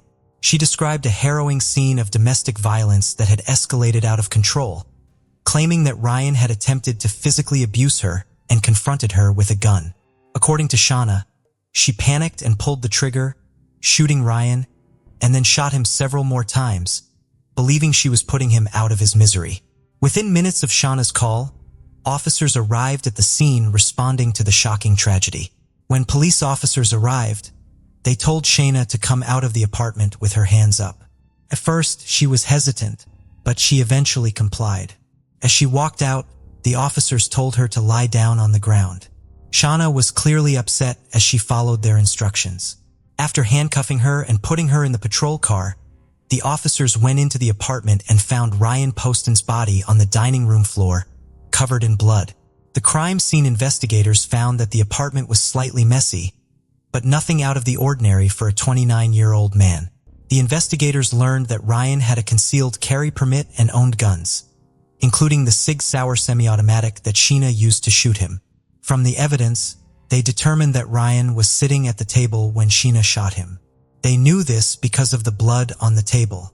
However, the fact that many items on the table were undisturbed raised doubts about Shauna's story. If there had been a fight, the items would have been disturbed. The investigators searched the apartment thoroughly, while other officers canvassed the neighborhood, looking for additional information. One neighbor, Nikki, provided valuable information to the detective. Nikki knew Shauna well and believed that Ryan didn't return Shauna's dedication to him. According to Nikki, they frequently argued, often disturbing the peace. Months earlier, Nikki recalled an incident where Shauna came to her door in tears, saying she was afraid of Ryan. Shauna claimed that Ryan had picked her up and thrown her down the hallway, injuring her. Nikki encouraged Shauna to report the abuse to the police, but Shauna chose not to. At the police station, detectives took Shauna to an interrogation room to question her about shooting Ryan. Before questioning her, they read her Miranda rights, informing her of her right to an attorney. Shauna exercised this right and requested an attorney. However, she chose to talk to the detectives despite this. When asked about the victim, Shauna replied, "The man I killed," which showed a sense of detachment. She claimed she acted in self-defense, saying Ryan had grabbed her by the throat and thrown her around the apartment. Shauna described the night as surreal and out of body. Later in the interview, she added that Ryan had said mean things to her, taunting her while holding a gun, and that he was under the influence of drugs. Shauna maintained that she shot Ryan because she believed he was going to kick her out of his condo. She said she picked up the gun and shot him once, and then shot him several more times after seeing him twitch. During her confession, Shauna revealed that Ryan was vain and wanted a nose job, so she shot him in the face to grant his wish. During the intense questioning, Shauna revealed her worries about her schoolwork and how having a dead boyfriend would affect her future relationships. She was specifically concerned that no one would want to marry her once they found out she had killed her boyfriend in self-defense. The detective listened to her statement, but ultimately arrested her and charged her with Ryan's murder. Shauna appeared genuinely surprised by her arrest, claiming she had acted in self-defense when she shot him. In 2015, Shauna's trial began, filling the courtroom with anticipation. The prosecutor started by comparing Shauna to Jodi Arias, who had also been accused of murdering her boyfriend, Travis Alexander. The similarities between the two cases added to the tension in the courtroom as everyone waited. Prosecutor believed that Shauna was obsessed with her ex-boyfriend Ryan, and that he was all she could think about. Ryan's friends testified that he wanted to end their relationship and was avoiding Shauna's calls and messages. Despite this, Shauna would often show up uninvited at Ryan's condo in Highland Heights. On the night Ryan was murdered, the prosecution presented evidence that he had a date planned with Audrey Bolt, a former beauty queen. The prosecution suggested that Shauna was motivated by jealousy and anger towards Ryan's new love interest, Audrey Bolt, that Ryan stood her up on the night of the murder. She had no idea he had been shot and killed until later. The prosecution presented evidence that Ryan had told his father he wanted to break up with Shauna, and his father advised him to be kind to her to avoid a messy breakup. However, Ryan and Shauna exchanged texts on the day of the murder, with Ryan telling her he didn't want to see her. Despite this, Shauna showed up at his condo uninvited. The prosecution believed that during an argument, Ryan told Shauna he was done with her and that she could no longer control him. This allegedly enraged Shauna, who then picked up a gun and shot Ryan. The prosecution played a video of Shauna's police interrogation, which they claimed showed her to be a cold-blooded murderer. In the video, Shauna appears carefree and unemotional, which the prosecution argued was inconsistent with someone who had just killed in self-defense. However, this interpretation was open to interpretation by the jury.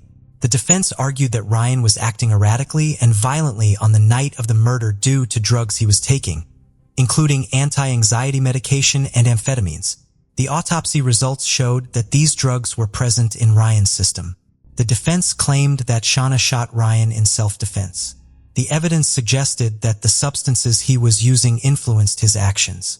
To support this idea, Shauna's lawyers called an expert in toxicology to testify on her behalf. The expert stated that a combination of anti-anxiety medications and amphetamines could cause someone to become violent and paranoid. The defense presented this expert testimony to create a reasonable explanation for Shauna's actions, questioning whether she had intentionally meant to harm anyone. During Shauna's trial in April 2015, the prosecution became worried that the jury might be swayed by Shauna's self-defense claim, particularly because she was smart, young, and attractive. These fears were alleviated on April 23rd, when the jury delivered a guilty verdict, convicting Shauna of murdering her boyfriend, Ryan Poston. However, at the sentencing hearing in August 2015, Shauna continued to blame Ryan for his own death, which outraged his friends and family. Shauna claimed she was innocent throughout the trial and refused to take responsibility for her actions despite the evidence against her. In Kentucky, defendants who are victims of domestic violence may be eligible for reduced parole after serving just 20% of their sentence. However, the judge didn't believe Shauna qualified for this reduced parole, citing that her crime was a premeditated murder. As a result, Shauna was sentenced to 40 years in prison, making her eligible for parole in 17 years at the age of 41 in 2032. After her sentencing, Shauna appealed for a new trial, which was granted in August 2016. The reason for the appeal was that one of the jurors had a felony conviction, which they had concealed. This violated Kentucky law, as felons are not allowed to serve on juries. In August 2018, Shauna's second trial for Ryan Poston's murder began 4 months later than expected. Her defense attorney presented opening arguments, stating that during her year-and-a-half relationship with Ryan, Shauna tried her best to make him happy. However, their relationship suffered as a result. The defense attorney claimed that on the night Shauna met Ryan, he was violent toward her, both physically and sexually. This incident had a lasting impact on Shauna, causing her to take several weeks to respond to his messages afterwards. Additionally, the defense team argued that Shauna had a history of trauma, stemming from a sexual assault she experienced in high school. This led to her struggles with alcohol abuse and promiscuity. They claimed that this traumatic experience contributed to her behavior on the night of Ryan's murder. The defense team's strategy was to present a sympathetic portrayal of Shauna, highlighting her troubled past and arguing that she was not responsible for her actions on the night of the murder. They aimed to challenge the prosecution's narrative and convince the jury that her behavior was driven by a combination of factors, including a history of abuse and a toxic relationship with Ryan. Shauna's defense team claimed that she was a victim of domestic violence by Ryan rather than a cold-blooded killer. They argued that her actions were a result of years of abuse, not driven by revenge or financial gain. The defense pointed out that Ryan constantly belittled Shauna about her weight and breast size, making her feel insecure and inadequate. This, they said, contributed to her low self-esteem. The defense also stated that Shauna and Ryan's sexual relationship was troubled, marked by frequent arguments and frustration on both sides. They claimed that Ryan's desire for a more intimate connection was unfulfilled, leading to a growing rift between they. The defense presented evidence that Shaina had received a treatment to improve her romantic life. They claimed that she got this treatment to address sexual problems in their relationship and strengthen their bond. The defense argued that Ryan's consistent lack of interest and rejection made things worse, causing Shauna to become more and more frustrated and disconnected from him. The defense claimed that Ryan often broke up with Shaina only to pursue relationships with other women. However, the prosecution clarified that they were not trying to portray Ryan as a perfect partner, but rather as someone who was not abusive. The prosecution argued that Shaina did not kill Ryan in self-defense, but rather because he had finally ended their toxic relationship on the night of the shooting. They believed Ryan had every reason to break up with Shaina, as she continued to harass him even after their previous breakups. Despite Ryan's efforts to end the relationship, Shaina consistently returned. The prosecution saw this as evidence of Shaina's inability to let go of the relationship. A friend of Ryan's testified that this breakup was different, as Ryan had never had the courage to end things with Shaina in person before, implying that this time, the breakup would be permanent. Ryan accused Shaina of trying to hold on to him. To support this claim, the prosecution presented texts where Shaina told her friends that the romantic interactions with Ryan had brought them closer.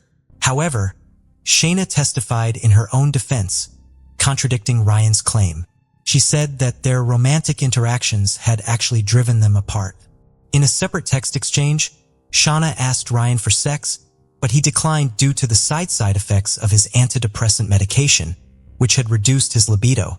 Despite these conflicting accounts, Shauna testified that Ryan had forcibly had sex with her.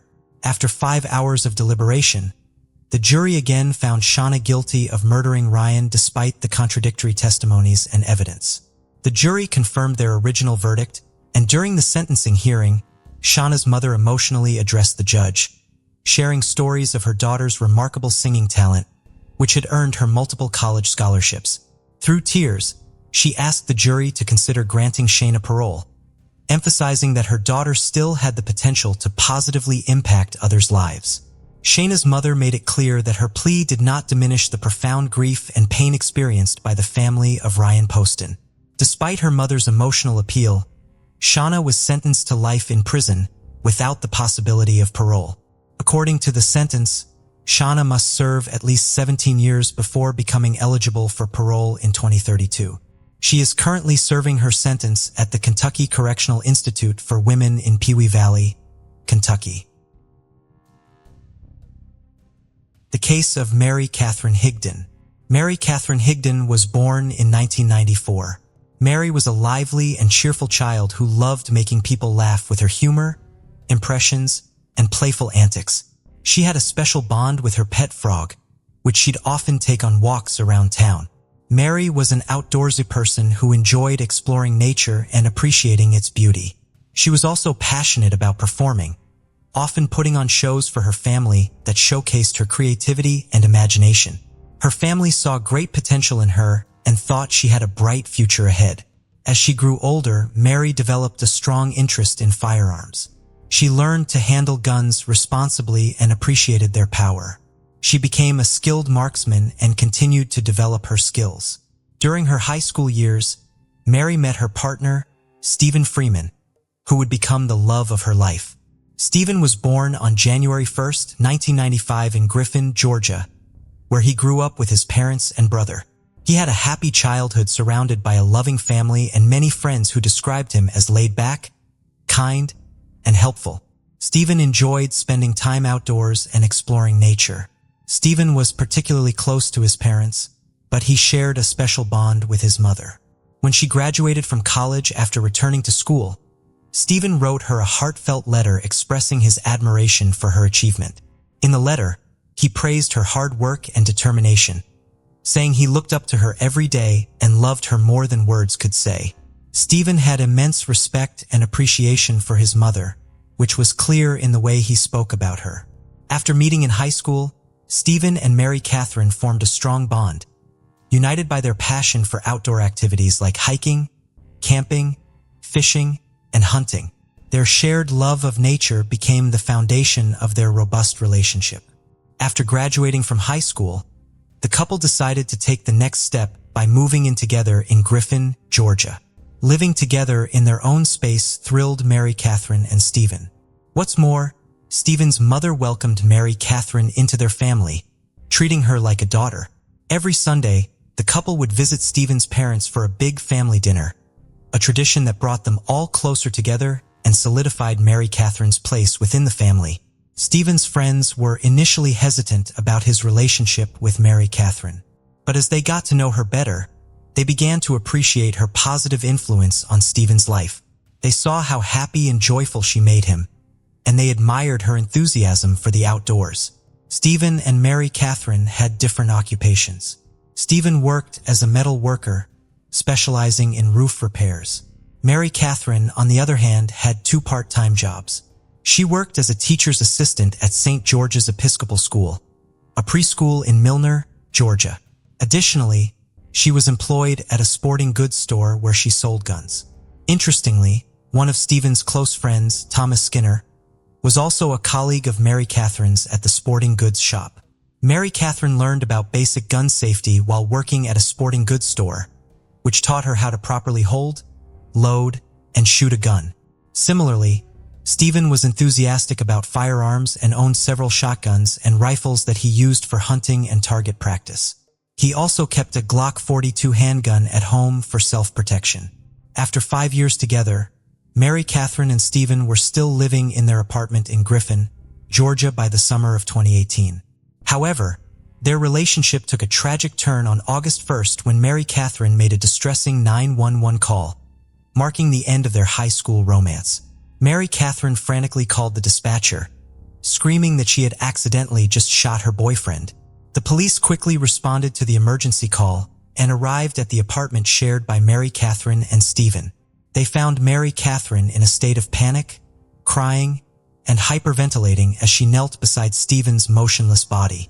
She repeatedly wailed that she could not lose him, her voice filled with anguish and desperation. As the police carefully moved Mary Catherine away from Steven, they were able to assess his condition. They discovered that he had been shot in the chest, but miraculously he was still alive. The police immediately called for an ambulance to rush Steven to the nearest hospital.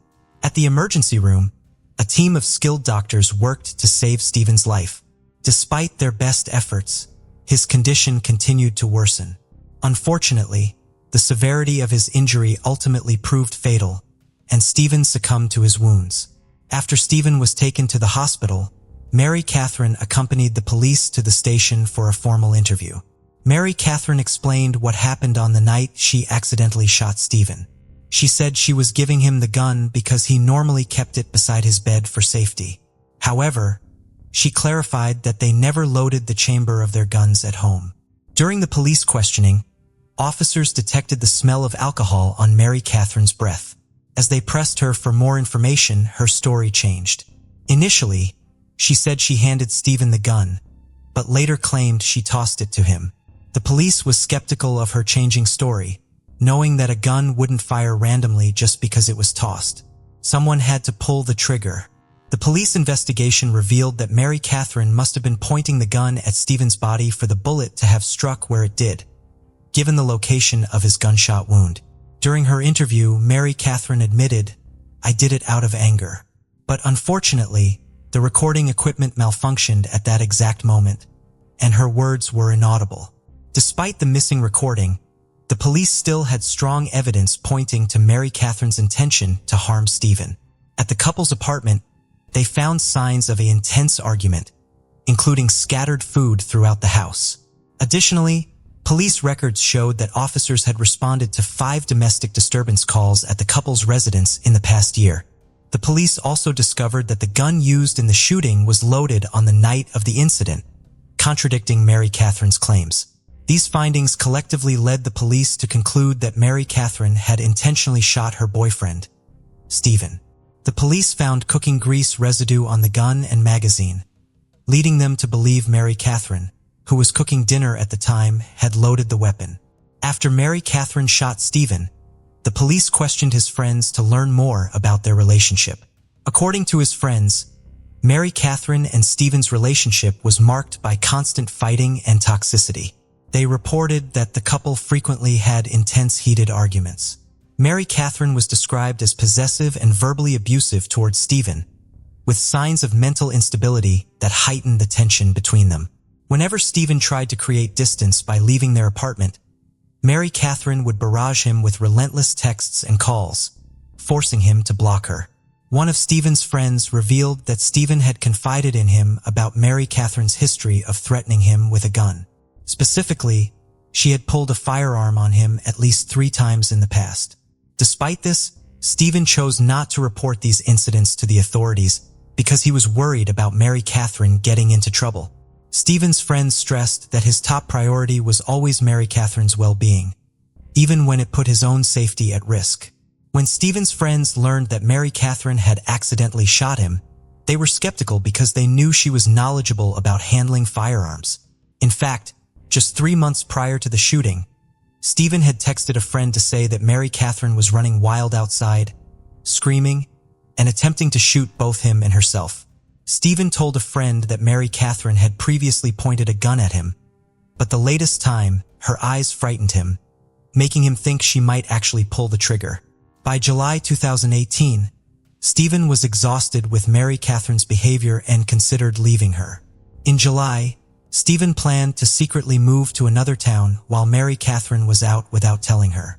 He was afraid of how she might react if she knew he was leaving.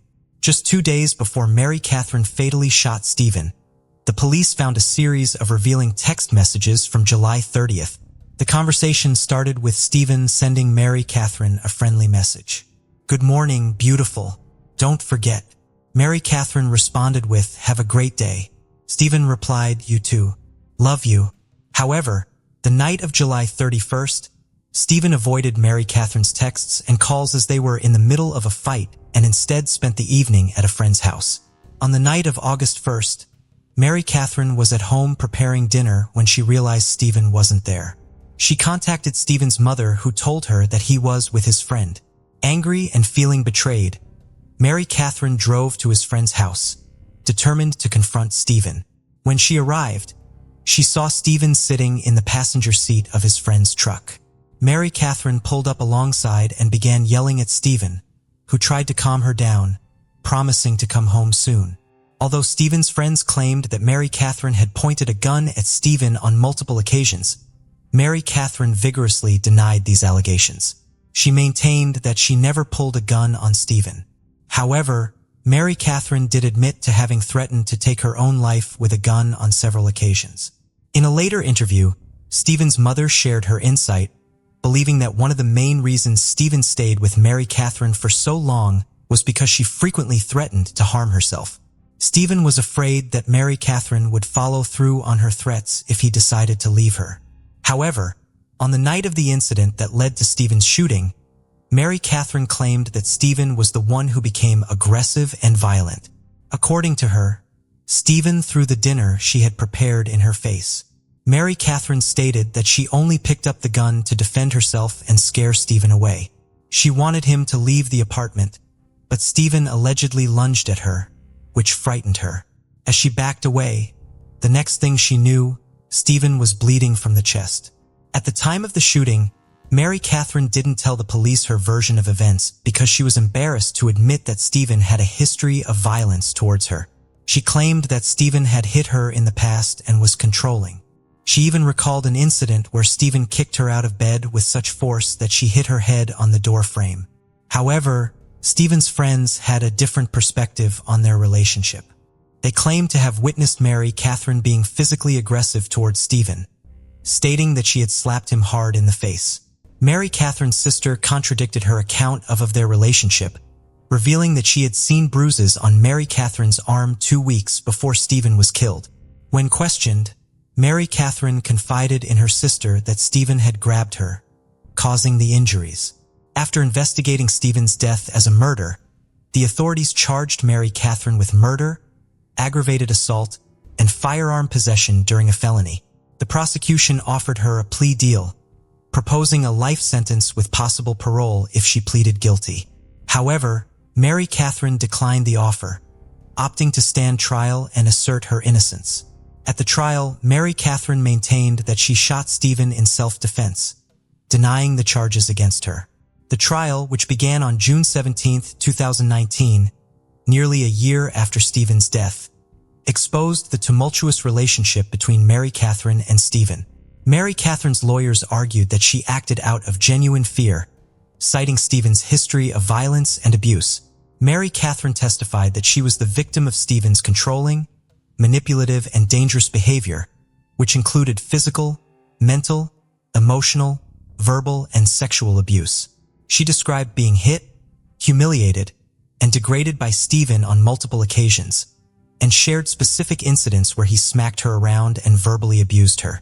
Mary Catherine explained that Steven's constant threats and abuse left her feeling trapped, fearful for her life, and constantly walking on eggshells to avoid triggering his anger. She presented evidence in the form of text messages, including one where Steven threatened to punish her, which she said meant he would physically harm her. Another text message showed Steven's explicit threat to hit her back twice as hard if she defended herself. Mary Catherine's defense team also presented messages that supported her allegations of sexual assault, including a text where Steven mentioned his red room, which she described as a place where they engaged in violent and aggressive intercourse.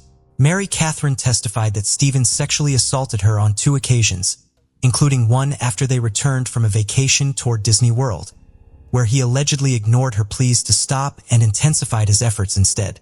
The defense presented over 60 pages of text messages from Steven, which showcased his pattern of verbal assaults and threatening behavior towards Mary Catherine. These messages included disturbing images and captions, such as one showing Steven holding a dead fish, accompanied by the caption, "This is you." Another message showed Steven's violent threats towards Mary Catherine after she cheated on him, where he wrote, "I'm going to wreck you for wrecking me." The defense also alleged that Steven's drug and alcohol addiction contributed to his violent outbursts. Mary Catherine maintained that she was the one who ended the relationship, not Steven, and that her actions on the night she shot him were a result of her desperation to escape the abuse. Mary Catherine claimed that Steven had reacted violently to some news and had threatened to attack her, causing her to defend herself by grabbing a gun.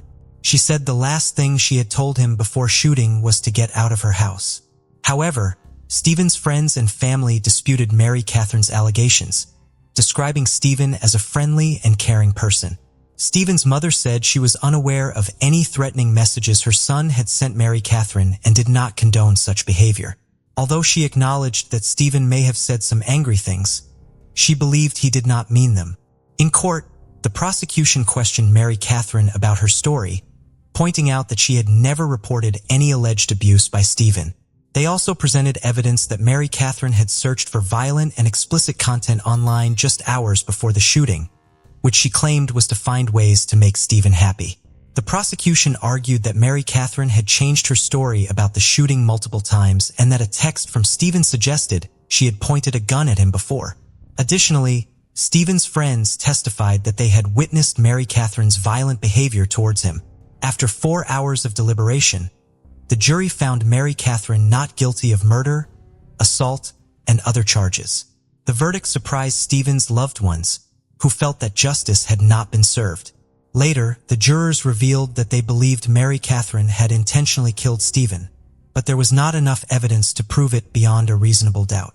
This lack of evidence made it difficult to determine whether the shooting was murder or self-defense. Thank you for joining us on this journey into the depths of unsolved mysteries. Cold cases not only challenge our understanding of the past, but also ignite our curiosity and determination for answers. Remember to subscribe to stay updated on our latest investigations. And if you have any information regarding the cases we've covered, don't hesitate to reach out. Together, we can shed light on the shadows of the past and bring closure to those who seek it. Until next time, stay vigilant, stay curious, and never stop seeking the truth.